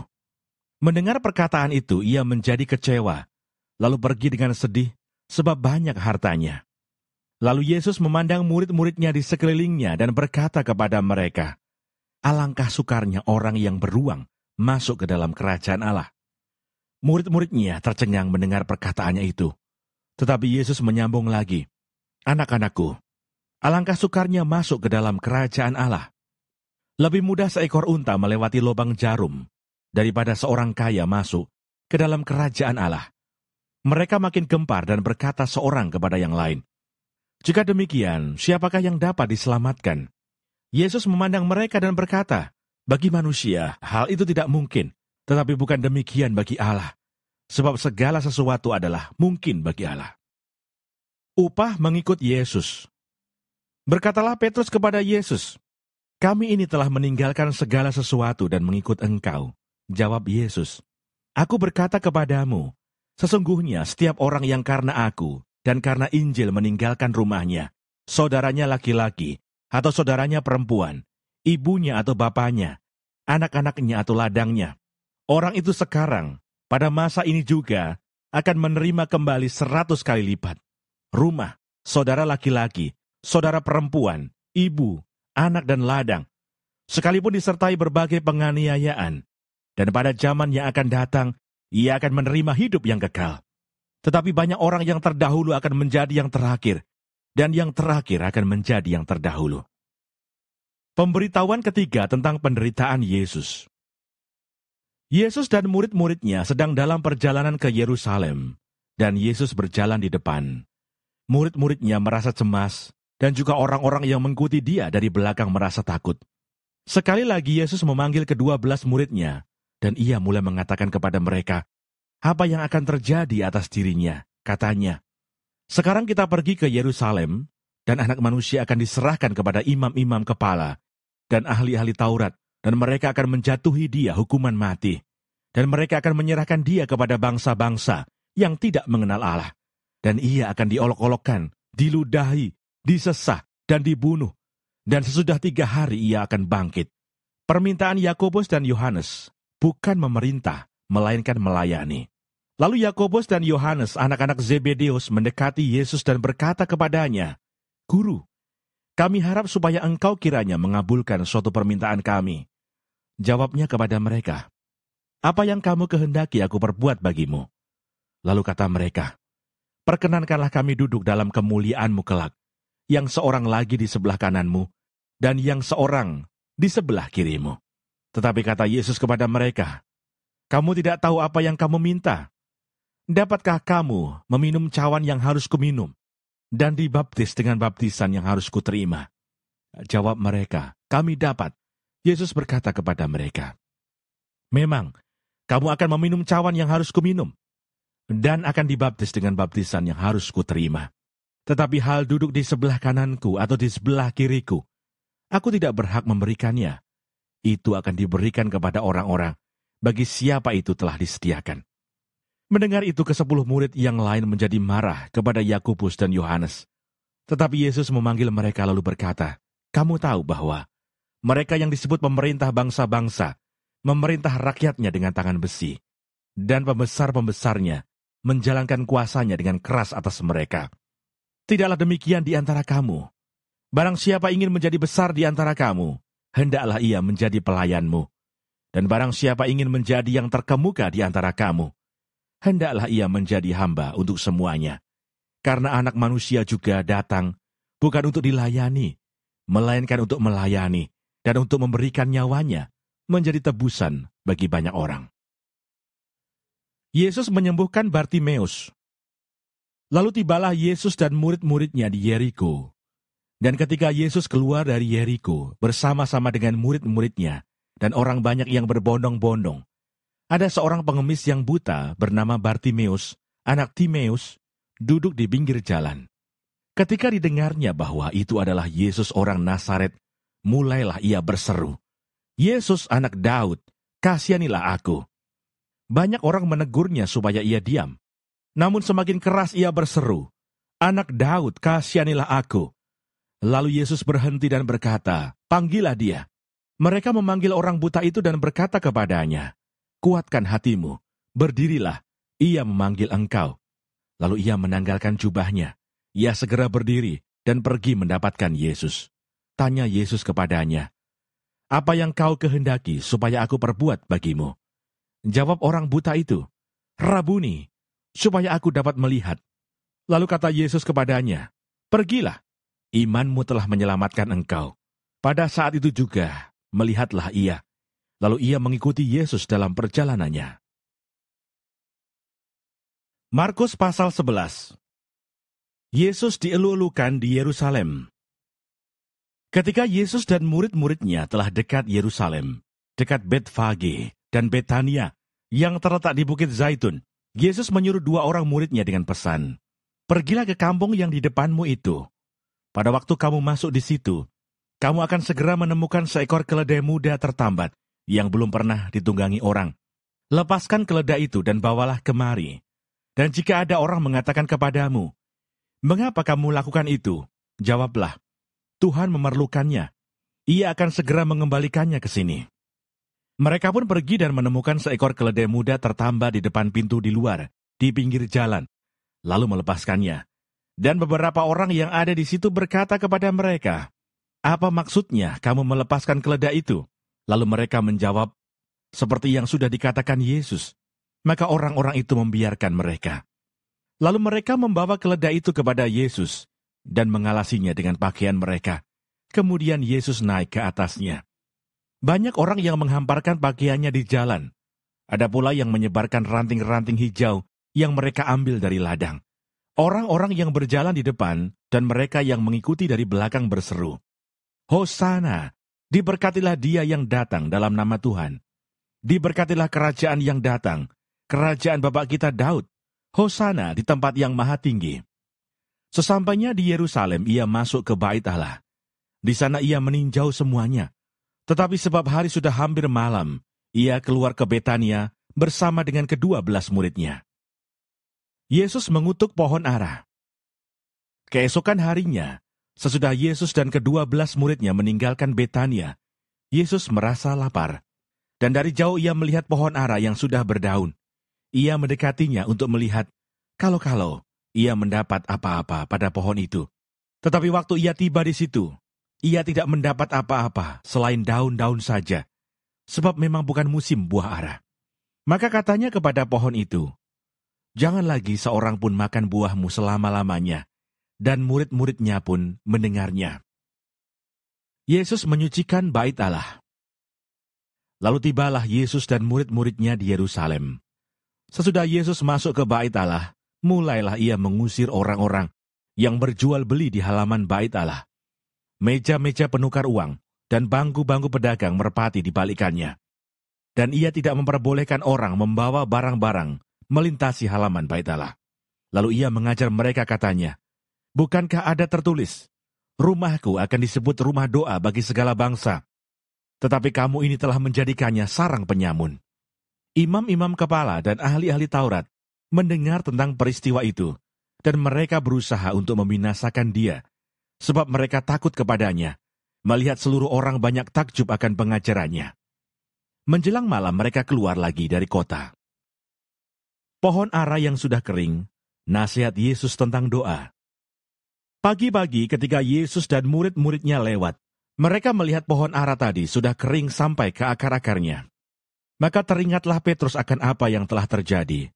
Lalu ia berkata kepada Yesus, "Rabi, lihatlah, pohon ara yang kau kutuk itu sudah kering." Yesus menjawab mereka, "Percayalah kepada Allah. Aku berkata kepadamu, sesungguhnya barang siapa berkata kepada gunung ini, beranjaklah dan tercampaklah ke dalam laut, asal tidak bimbang hatinya, tetapi percaya bahwa apa yang dikatakannya itu akan terjadi, maka hal itu akan terjadi baginya. Karena itu aku berkata kepadamu, apa saja yang kamu minta dan doakan, percayalah bahwa kamu telah menerimanya, maka hal itu akan diberikan kepadamu. Dan jika kamu berdiri untuk berdoa, ampunilah dahulu sekiranya ada barang sesuatu dalam hatimu terhadap seseorang, supaya juga Bapamu yang di surga mengampuni kesalahan-kesalahanmu. Tetapi jika kamu tidak mengampuni, maka Bapamu yang di surga juga tidak akan mengampuni kesalahan-kesalahanmu." Pertanyaan mengenai kuasa Yesus. Lalu Yesus dan murid-muridnya tiba pula di Yerusalem. Ketika Yesus berjalan di halaman Bait Allah, datanglah kepadanya imam-imam kepala, ahli-ahli Taurat dan tua-tua, dan bertanya kepadanya, "Dengan kuasa manakah engkau melakukan hal-hal itu? Dan siapakah yang memberikan kuasa itu kepadamu, sehingga engkau melakukan hal-hal itu?" Jawab Yesus kepada mereka, "Aku akan mengajukan satu pertanyaan kepadamu. Berikanlah aku jawabnya, maka aku akan mengatakan kepadamu, dengan kuasa manakah aku melakukan hal-hal itu? Baptisan Yohanes itu dari surga atau dari manusia? Berikanlah aku jawabnya." Mereka memperbincangkannya di antara mereka dan berkata, "Jikalau kita katakan dari surga, ia akan berkata, 'Kalau begitu, mengapakah kamu tidak percaya kepadanya?' Tetapi masakan kita katakan dari manusia? Sebab mereka takut kepada orang banyak, karena semua orang menganggap bahwa Yohanes betul-betul seorang nabi." Lalu mereka menjawab Yesus, "Kami tidak tahu." Maka kata Yesus kepada mereka, "Jika demikian, aku juga tidak mengatakan kepadamu, dengan kuasa manakah aku melakukan hal-hal itu." Markus pasal 12. Perumpamaan tentang penggarap-penggarap kebun anggur. Lalu Yesus mulai berbicara kepada mereka dalam perumpamaan. Adalah seorang membuka kebun anggur dan menanam pagar sekelilingnya. Ia menggali lubang tempat memeras anggur dan mendirikan menara jaga. Kemudian ia menyewakan kebun itu kepada penggarap-penggarap, lalu berangkat ke negeri lain. Dan ketika sudah tiba musimnya, ia menyuruh seorang hamba kepada penggarap-penggarap itu untuk menerima sebagian dari hasil kebun itu dari mereka. Tetapi mereka menangkap hamba itu dan memukulnya, lalu menyuruhnya pergi dengan tangan hampa. Kemudian ia menyuruh pula seorang hamba lain kepada mereka. Orang ini mereka pukul sampai luka kepalanya dan sangat mereka permalukan. Lalu ia menyuruh seorang hamba lain lagi, dan orang ini mereka bunuh. Dan banyak lagi yang lain, ada yang mereka pukul, dan ada yang mereka bunuh. Sekarang tinggal hanya satu orang anaknya yang kekasih. Akhirnya ia menyuruh dia kepada mereka, katanya, "Anakku akan mereka segani." Tetapi penggarap-penggarap itu berkata seorang kepada yang lain, "Ia adalah ahli waris. Mari kita bunuh dia, maka warisan ini menjadi milik kita." Mereka menangkapnya dan membunuhnya, lalu melemparkannya keluar kebun anggur itu. Sekarang apa yang akan dilakukan oleh tuan kebun anggur itu? Ia akan datang dan membinasakan penggarap-penggarap itu, lalu mempercayakan kebun anggur itu kepada orang-orang lain. Tidak pernahkah kamu membaca nas ini? Batu yang dibuang oleh tukang-tukang bangunan telah menjadi batu penjuru. Hal itu terjadi dari pihak Tuhan, suatu perbuatan ajaib di mata kita. Lalu mereka berusaha untuk menangkap Yesus, karena mereka tahu bahwa merekalah yang dimaksudkannya dengan perumpamaan itu. Tetapi mereka takut kepada orang banyak, jadi mereka pergi dan membiarkan dia. Tentang membayar pajak kepada Kaisar. Kemudian disuruh beberapa orang Farisi dan Herodian kepada Yesus untuk menjerat dia dengan suatu pertanyaan. Orang-orang itu datang dan berkata kepadanya, "Guru, kami tahu, engkau adalah seorang yang jujur, dan engkau tidak takut kepada siapapun juga. Sebab engkau tidak mencari muka, melainkan dengan jujur mengajar jalan Allah, dengan segala kejujuran. Apakah diperbolehkan membayar pajak kepada Kaisar atau tidak? Haruskah kami bayar atau tidak?" Tetapi Yesus mengetahui kemunafikan mereka, lalu berkata kepada mereka, "Mengapa kamu mencobai aku? Bawalah kemari suatu dinar supaya kulihat." Lalu mereka bawa.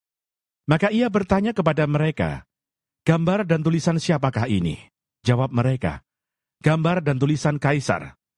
Lalu kata Yesus kepada mereka, "Berikanlah kepada Kaisar apa yang wajib kamu berikan kepada Kaisar, dan kepada Allah apa yang wajib kamu berikan kepada Allah." Mereka sangat heran mendengar dia. Pertanyaan orang Saduki tentang kebangkitan. Datanglah kepada Yesus beberapa orang Saduki yang berpendapat bahwa tidak ada kebangkitan. Mereka bertanya kepadanya, "Guru, Musa menuliskan perintah ini untuk kita. Jika seorang yang mempunyai saudara laki-laki mati dengan meninggalkan seorang istri, tetapi tidak meninggalkan anak, saudaranya harus kawin dengan istrinya itu dan membangkitkan keturunan bagi saudaranya itu. Adalah 7 orang bersaudara. Yang pertama kawin dengan seorang perempuan dan mati dengan tidak meninggalkan keturunan. Lalu yang kedua juga mengawini dia dan mati dengan tidak meninggalkan keturunan. Demikian juga dengan yang ketiga. Dan begitulah seterusnya. Ketujuhnya tidak meninggalkan keturunan. Dan akhirnya, sesudah mereka semua, perempuan itu pun mati. Pada hari kebangkitan, bila mana mereka bangkit, siapakah yang menjadi suami perempuan itu? Sebab ketujuhnya telah beristrikan dia. Jawab Yesus kepada mereka, "Kamu sesat, justru karena kamu tidak mengerti kitab suci maupun kuasa Allah. Sebab apabila orang bangkit dari antara orang mati, orang tidak kawin dan tidak dikawinkan, melainkan hidup seperti malaikat di surga.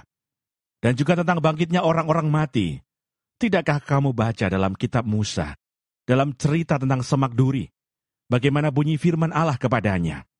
Akulah Allah Abraham, Allah Ishak, dan Allah Yakub. Ia bukanlah Allah orang mati, melainkan Allah orang hidup. Kamu benar-benar sesat." Hukum yang terutama.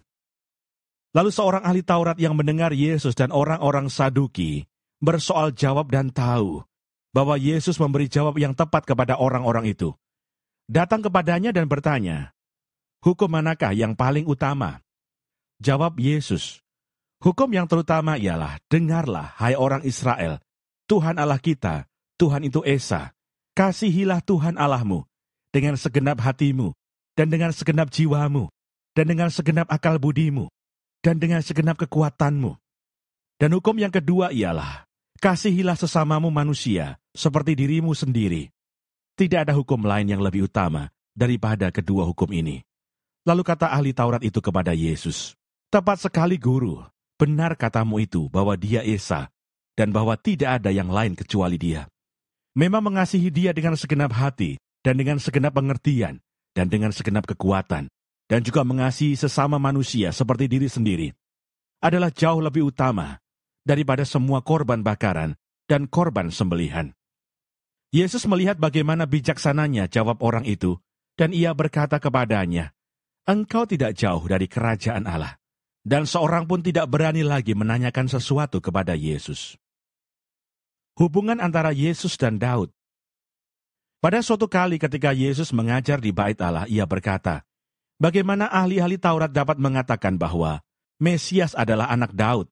Daud sendiri oleh pimpinan Roh Kudus berkata, Tuhan telah berfirman kepada Tuanku, duduklah di sebelah kananku, sampai musuh-musuhmu kutaruh di bawah kakimu. Daud sendiri menyebut dia tuannya. Bagaimana mungkin ia anaknya pula? Orang banyak yang besar jumlahnya mendengarkan dia dengan penuh minat. Yesus menasihatkan supaya hati-hati terhadap ahli-ahli Taurat. Dalam pengajarannya Yesus berkata, hati-hatilah terhadap ahli-ahli Taurat yang suka berjalan-jalan memakai jubah panjang dan suka menerima penghormatan di pasar, yang suka duduk di tempat terdepan di rumah ibadat dan di tempat terhormat dalam perjamuan, yang menelan rumah janda-janda, sedang mereka mengelabui mata orang dengan doa yang panjang-panjang. Mereka ini pasti akan menerima hukuman yang lebih berat. Persembahan seorang janda miskin. Pada suatu kali Yesus duduk menghadapi peti persembahan dan memperhatikan bagaimana orang banyak memasukkan uang ke dalam peti itu. Banyak orang kaya memberi jumlah yang besar. Lalu datanglah seorang janda yang miskin, dan ia memasukkan 2 peser, yaitu 1 duit. Maka dipanggilnya murid-muridnya dan berkata kepada mereka, Aku berkata kepadamu, sesungguhnya janda miskin ini memberi lebih banyak daripada semua orang yang memasukkan uang ke dalam peti persembahan.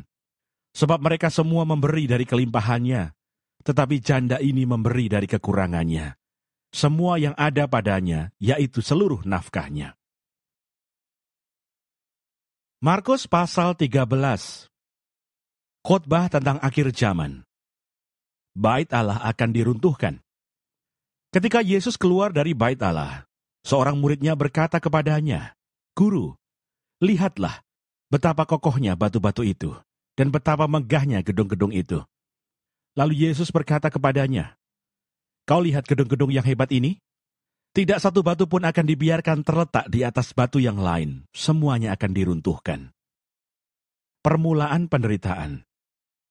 Ketika Yesus duduk di atas Bukit Zaitun berhadapan dengan Bait Allah, Petrus, Yakobus, Yohanes dan Andreas bertanya sendirian kepadanya, Katakanlah kepada kami, bila manakah itu akan terjadi dan apakah tandanya, kalau semuanya itu akan sampai kepada kesudahannya?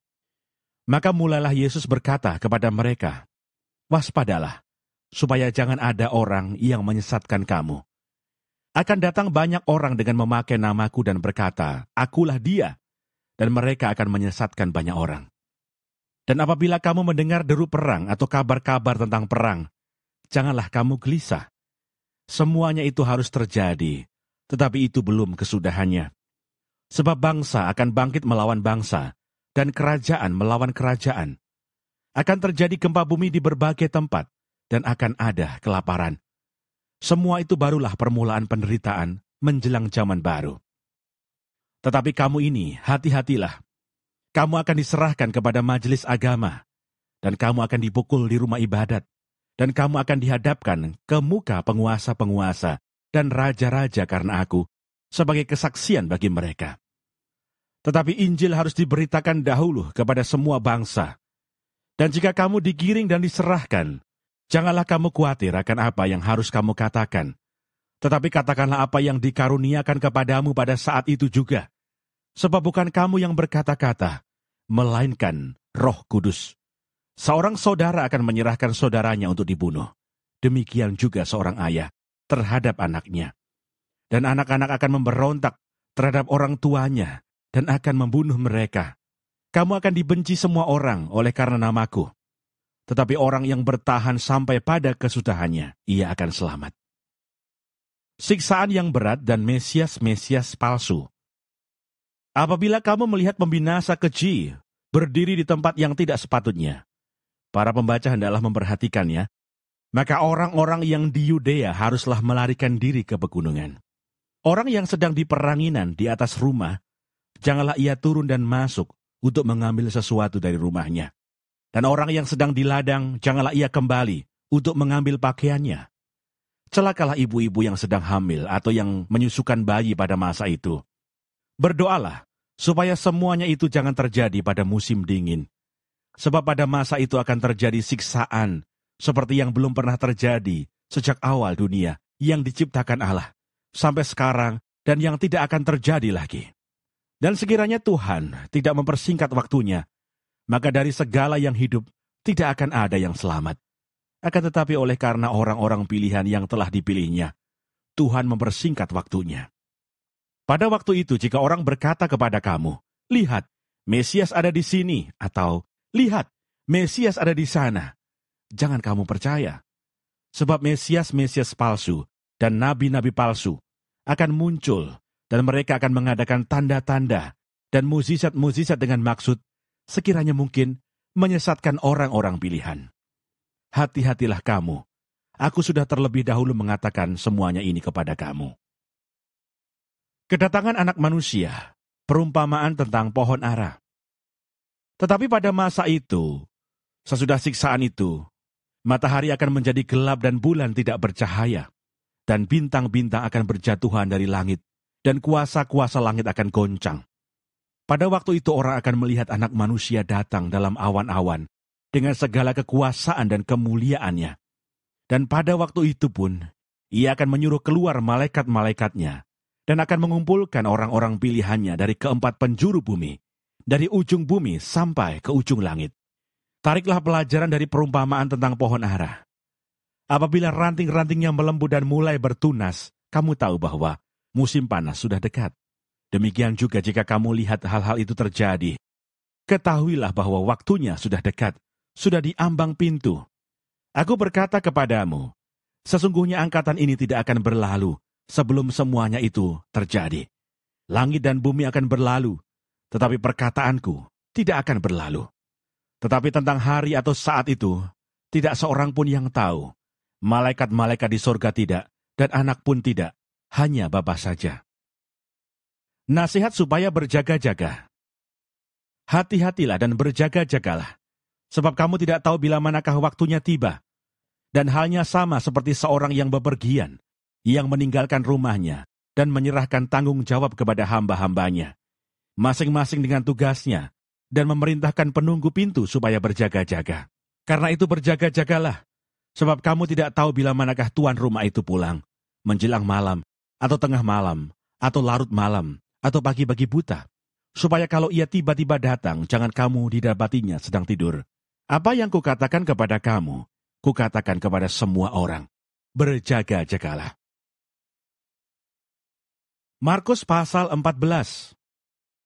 Rencana untuk membunuh Yesus. Hari Raya Paskah dan Hari Raya Roti Tidak Beragi akan mulai 2 hari lagi. Imam-imam kepala dan ahli-ahli Taurat mencari jalan untuk menangkap dan membunuh Yesus dengan tipu muslihat. Sebab mereka berkata, jangan pada waktu perayaan, supaya jangan timbul keributan di antara rakyat. Yesus diurapi. Ketika Yesus berada di Betania, di rumah Simon si Kusta, dan sedang duduk makan, datanglah seorang perempuan membawa suatu buli-buli pualam, berisi minyak narwastu murni, yang mahal harganya. Setelah dipecahkannya leher buli-buli itu, dicurahkannya minyak itu ke atas kepala Yesus. Ada orang yang menjadi gusar dan berkata seorang kepada yang lain, "Untuk apa pemborosan minyak narwastu ini? Sebab minyak ini dapat dijual 300 dinar lebih, dan uangnya dapat diberikan kepada orang-orang miskin." Lalu mereka memarahi perempuan itu. Tetapi Yesus berkata, "Biarkanlah dia. Mengapa kamu menyusahkan dia? Ia telah melakukan suatu perbuatan yang baik padaku. Karena orang-orang miskin selalu ada padamu, dan kamu dapat menolong mereka bila mana kamu menghendakinya.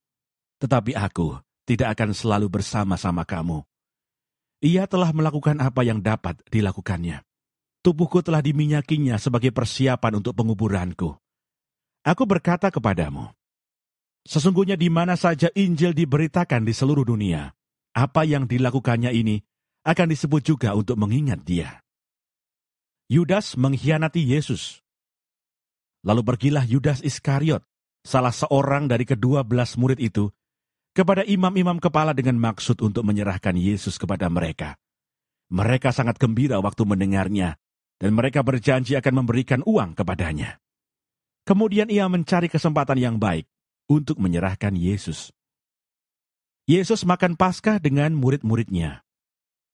Pada hari pertama dari hari raya roti tidak beragi, pada waktu orang menyembelih domba Paskah, murid-murid Yesus berkata kepadanya, "Ke tempat mana engkau kehendaki kami pergi untuk mempersiapkan perjamuan Paskah bagimu?" Lalu ia menyuruh 2 orang muridnya dengan pesan, "Pergilah ke kota, di sana kamu akan bertemu dengan seorang yang membawa kendi berisi air. Ikutilah dia, dan katakanlah kepada pemilik rumah yang dimasukinya, 'Pesan Guru, di manakah ruangan yang disediakan bagiku untuk makan Paskah bersama-sama dengan murid-muridku?' Lalu orang itu akan menunjukkan kamu sebuah ruangan atas yang besar, yang sudah lengkap dan tersedia. Disitulah kamu harus mempersiapkan perjamuan Paskah untuk kita." Maka berangkatlah kedua murid itu, dan setibanya di kota, didapati mereka semua seperti yang dikatakan Yesus kepada mereka. Lalu mereka mempersiapkan Paskah. Setelah hari malam datanglah Yesus bersama-sama dengan ke-12 murid itu. Ketika mereka duduk di situ dan sedang makan, Yesus berkata, "Aku berkata kepadamu, sesungguhnya seorang di antara kamu akan menyerahkan aku, yaitu dia yang makan dengan aku." Maka sedihlah hati mereka, dan seorang demi seorang berkata kepadanya, "Bukan aku ya Tuhan?" Ia menjawab, "Orang itu ialah salah seorang dari kamu yang 12 ini, dia yang mencelupkan roti ke dalam satu pinggan dengan aku. Anak manusia memang akan pergi sesuai dengan yang ada tertulis tentang dia. Akan tetapi celakalah orang yang olehnya anak manusia itu diserahkan. Adalah lebih baik bagi orang itu sekiranya ia tidak dilahirkan." Penetapan perjamuan malam. Dan ketika Yesus dan murid-muridnya sedang makan, Yesus mengambil roti, mengucap berkat, memecah-mecahkannya, lalu memberikannya kepada mereka dan berkata, "Ambillah, inilah tubuhku." Sesudah itu ia mengambil cawan, mengucap syukur, lalu memberikannya kepada mereka, dan mereka semuanya minum dari cawan itu. Dan ia berkata kepada mereka, "Inilah darahku, darah perjanjian yang ditumpahkan bagi banyak orang. Aku berkata kepadamu, sesungguhnya aku tidak akan minum lagi hasil pokok anggur, sampai pada hari aku meminumnya, yaitu yang baru dalam kerajaan Allah." Petrus akan menyangkal Yesus. Sesudah mereka menyanyikan nyanyian pujian, pergilah mereka ke Bukit Zaitun. Lalu Yesus berkata kepada mereka, "Kamu semua akan terguncang imanmu, sebab ada tertulis, Aku akan memukul gembala, dan domba-domba itu akan tercerai-berai. Akan tetapi sesudah aku bangkit, aku akan mendahului kamu ke Galilea." Kata Petrus kepadanya, "Biarpun mereka semua tergoncang imannya, aku tidak." Lalu kata Yesus kepadanya, "Aku berkata kepadamu, sesungguhnya pada hari ini, malam ini juga, sebelum ayam berkokok 2 kali, engkau telah menyangkal aku 3 kali." Tetapi dengan lebih bersungguh-sungguh Petrus berkata, "Sekalipun aku harus mati bersama-sama engkau, aku takkan menyangkal engkau." Semua yang lain pun berkata demikian juga. Di Taman Getsemani. Lalu sampailah Yesus dan murid-muridnya ke suatu tempat yang bernama Getsemani. Kata Yesus kepada murid-muridnya, "Duduklah di sini sementara aku berdoa." Dan ia membawa Petrus, Yakobus dan Yohanes sertanya. Ia sangat takut dan gentar. Lalu katanya kepada mereka, "Hatiku sangat sedih, seperti mau mati rasanya. Tinggallah di sini dan berjaga-jagalah." Ia maju sedikit, merebahkan diri ke tanah dan berdoa, supaya sekiranya mungkin saat itu lalu daripadanya. Katanya, "Ya Aba, ya Bapa, tidak ada yang mustahil bagimu. Ambillah cawan ini daripadaku, tetapi janganlah apa yang aku kehendaki, melainkan apa yang engkau kehendaki." Setelah itu ia datang kembali dan mendapati ketiganya sedang tidur, dan ia berkata kepada Petrus, "Simon, sedang tidurkah engkau? Tidakkah engkau sanggup berjaga-jaga 1 jam? Berjaga-jagalah dan berdoalah, supaya kamu jangan jatuh ke dalam pencobaan. Roh memang penurut, tetapi daging lemah." Lalu ia pergi lagi dan mengucapkan doa yang itu juga. Dan ketika ia kembali pula, ia mendapati mereka sedang tidur, sebab mata mereka sudah berat, dan mereka tidak tahu jawab apa yang harus mereka berikan kepadanya. Kemudian ia kembali untuk ketiga kalinya dan berkata kepada mereka, "Tidurlah sekarang dan istirahatlah, cukuplah, saatnya sudah tiba. Lihat, Anak Manusia diserahkan ke tangan orang-orang berdosa. Bangunlah, marilah kita pergi, Dia yang menyerahkan aku sudah dekat." Yesus ditangkap. Waktu Yesus masih berbicara, muncullah Yudas, salah seorang dari ke-12 murid itu, dan bersama-sama dia serombongan orang yang membawa pedang dan pentung, disuruh oleh imam-imam kepala, ahli-ahli Taurat dan tua-tua. Orang yang menyerahkan dia telah memberitahukan tanda ini kepada mereka. "Orang yang akan kucium itulah dia. Tangkaplah dia dan bawalah dia dengan selamat." Dan ketika ia sampai di situ, ia segera maju mendapatkan Yesus dan berkata, "Rabi," lalu mencium dia. Maka mereka memegang Yesus dan menangkapnya. Salah seorang dari mereka yang ada di situ menghunus pedangnya, lalu menetakkannya kepada hamba imam besar sehingga putus telinganya. Kata Yesus kepada mereka, "Sangkamu aku ini penyamun, maka kamu datang lengkap dengan pedang dan pentung untuk menangkap aku.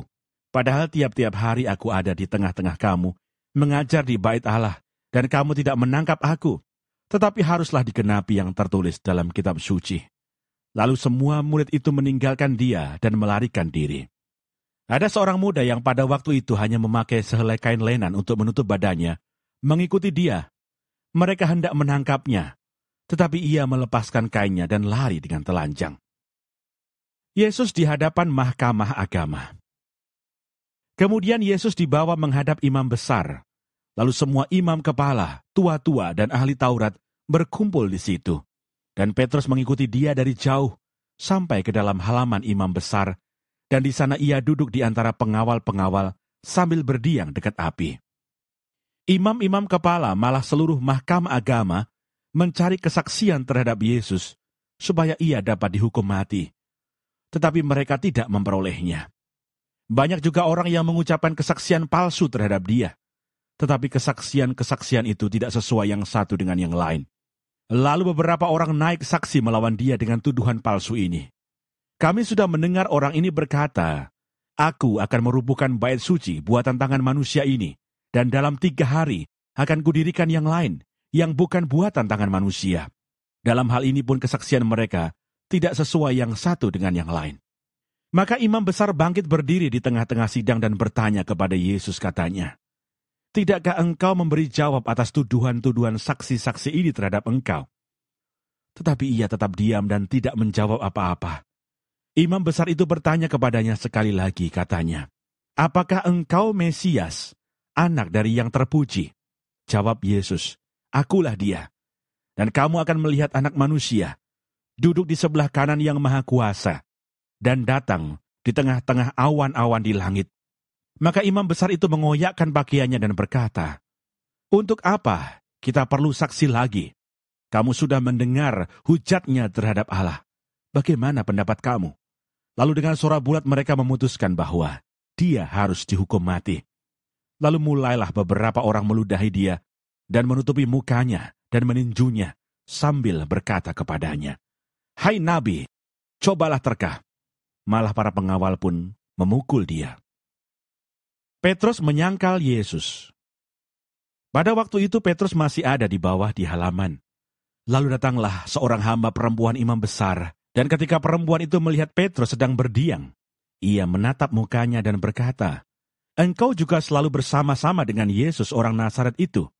Tetapi ia menyangkalnya dan berkata, "Aku tidak tahu dan tidak mengerti apa yang engkau maksud."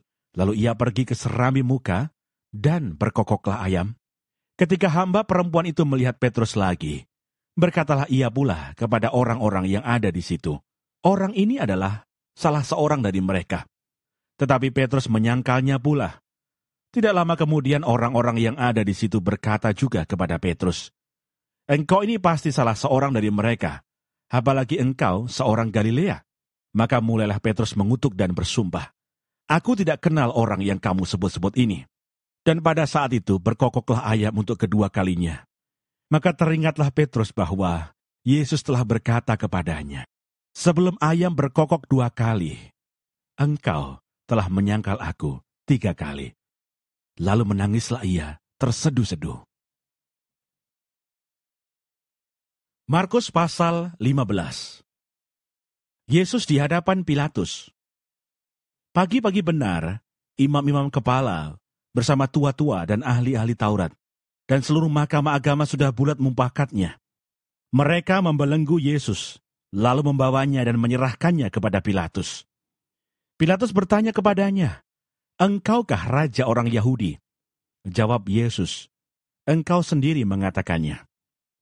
Lalu imam-imam kepala mengajukan banyak tuduhan terhadap dia. Pilatus bertanya pula kepadanya, katanya, "Tidakkah engkau memberi jawab? Lihatlah betapa banyaknya tuduhan mereka terhadap engkau." Tetapi Yesus sama sekali tidak menjawab lagi, sehingga Pilatus merasa heran. Telah menjadi kebiasaan untuk membebaskan satu orang hukuman pada tiap-tiap hari raya itu, menurut permintaan orang banyak.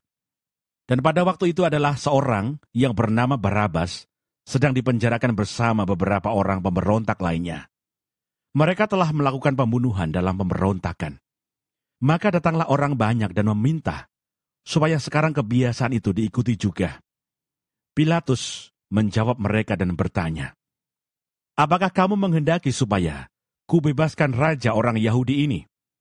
Ia memang mengetahui bahwa imam-imam kepala telah menyerahkan Yesus karena dengki. Tetapi imam-imam kepala menghasut orang banyak untuk meminta supaya Barabaslah yang dibebaskannya bagi mereka. Pilatus sekali lagi menjawab dan bertanya kepada mereka, "Jika begitu, apakah yang harus kuperbuat dengan orang yang kamu sebut raja orang Yahudi ini?" Maka mereka berteriak lagi katanya, "Salibkanlah dia." Lalu Pilatus berkata kepada mereka, "Tetapi kejahatan apakah yang telah dilakukannya?" Namun mereka makin keras berteriak, "Salibkanlah dia." Dan oleh karena Pilatus ingin memuaskan hati orang banyak itu, ia membebaskan Barabas bagi mereka. Tetapi Yesus disesahnya, lalu diserahkannya untuk disalibkan. Yesus diolok-olokkan.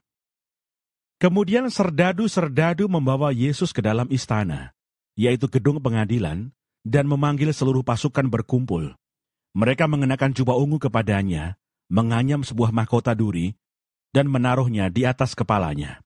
Kemudian mereka mulai memberi hormat kepadanya, katanya, "Salam, hai Raja orang Yahudi." Mereka memukul kepalanya dengan buluh, dan meludahinya, dan berlutut menyembahnya. Sesudah mengolok-olokkan dia, mereka menanggalkan jubah ungu itu daripadanya, dan mengenakan pula pakaiannya kepadanya. Yesus disalibkan. Kemudian Yesus dibawa keluar untuk disalibkan. Pada waktu itu lewat seorang yang bernama Simon orang Kirene, ayah Alexander dan Rufus, yang baru datang dari luar kota. Dan orang itu mereka paksa untuk memikul salib Yesus. Mereka membawa Yesus ke tempat yang bernama Golgota, yang berarti tempat tengkorak. Lalu mereka memberi anggur bercampur mur kepadanya. Tetapi ia menolaknya. Kemudian mereka menyalibkan dia. Lalu mereka membagi pakaiannya dengan membuang undi atasnya untuk menentukan bagian masing-masing.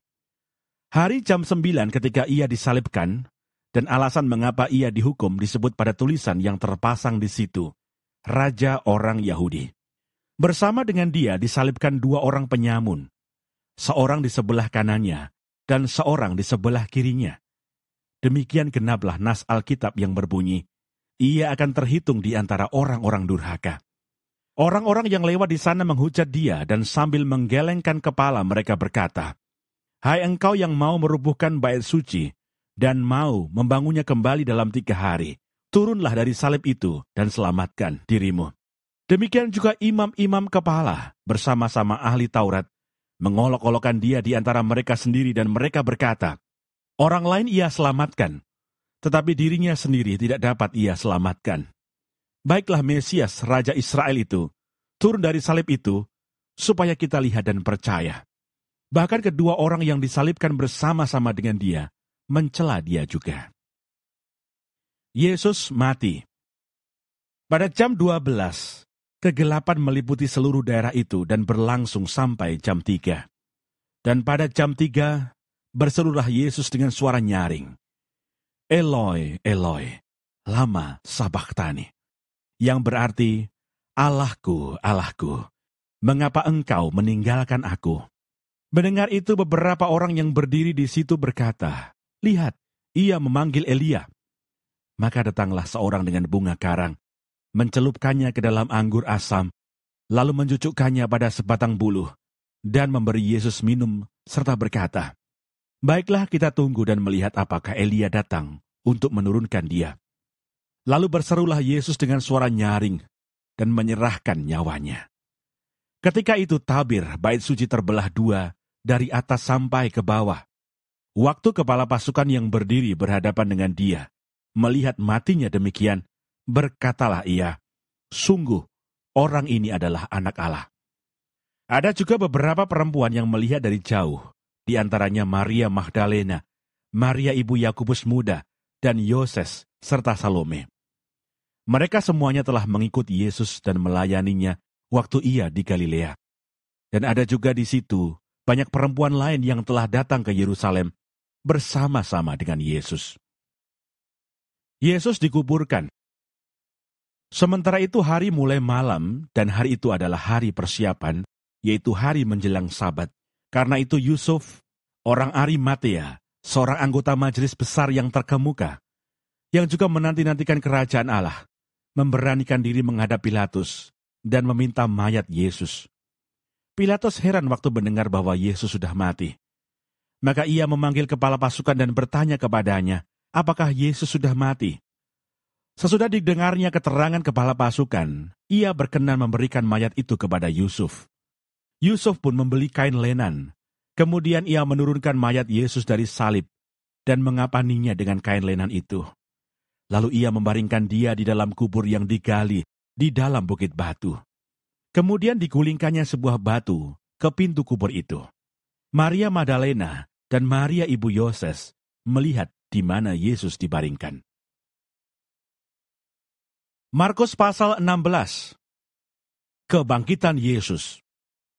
Setelah lewat hari Sabat, Maria Magdalena dan Maria ibu Yakobus serta Salome membeli rempah-rempah untuk pergi ke kubur dan meminyaki Yesus.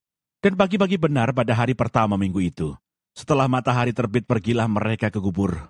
Mereka berkata seorang kepada yang lain, "Siapa yang akan menggulingkan batu itu bagi kita dari pintu kubur?"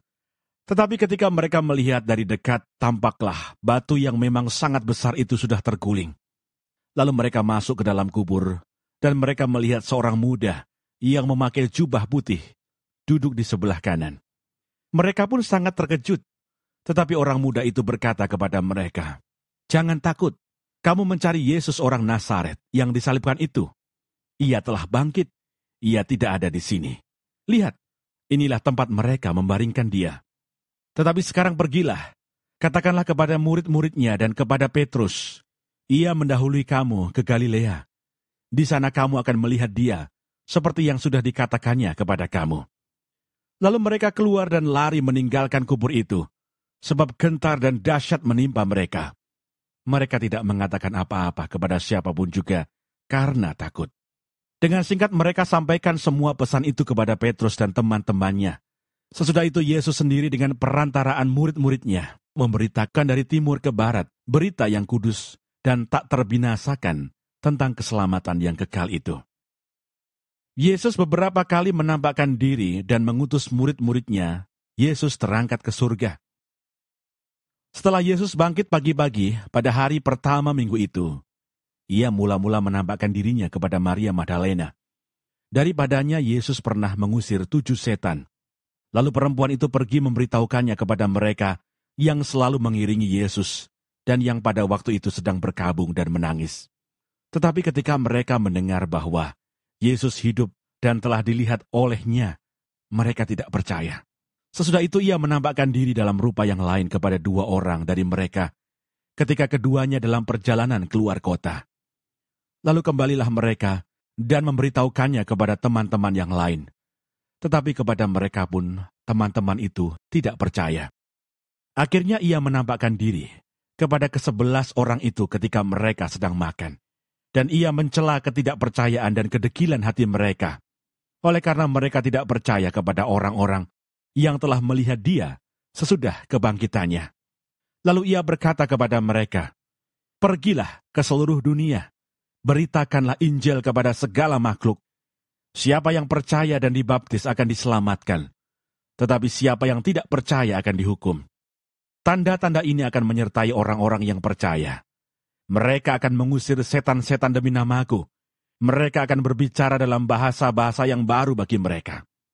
Mereka akan memegang ular, dan sekalipun mereka meminum racun maut, mereka tidak akan mendapat celaka. Mereka akan meletakkan tangannya atas orang sakit, dan orang itu akan sembuh." Sesudah Tuhan Yesus berbicara demikian kepada mereka, terangkatlah ia ke sorga, lalu duduk di sebelah kanan Allah.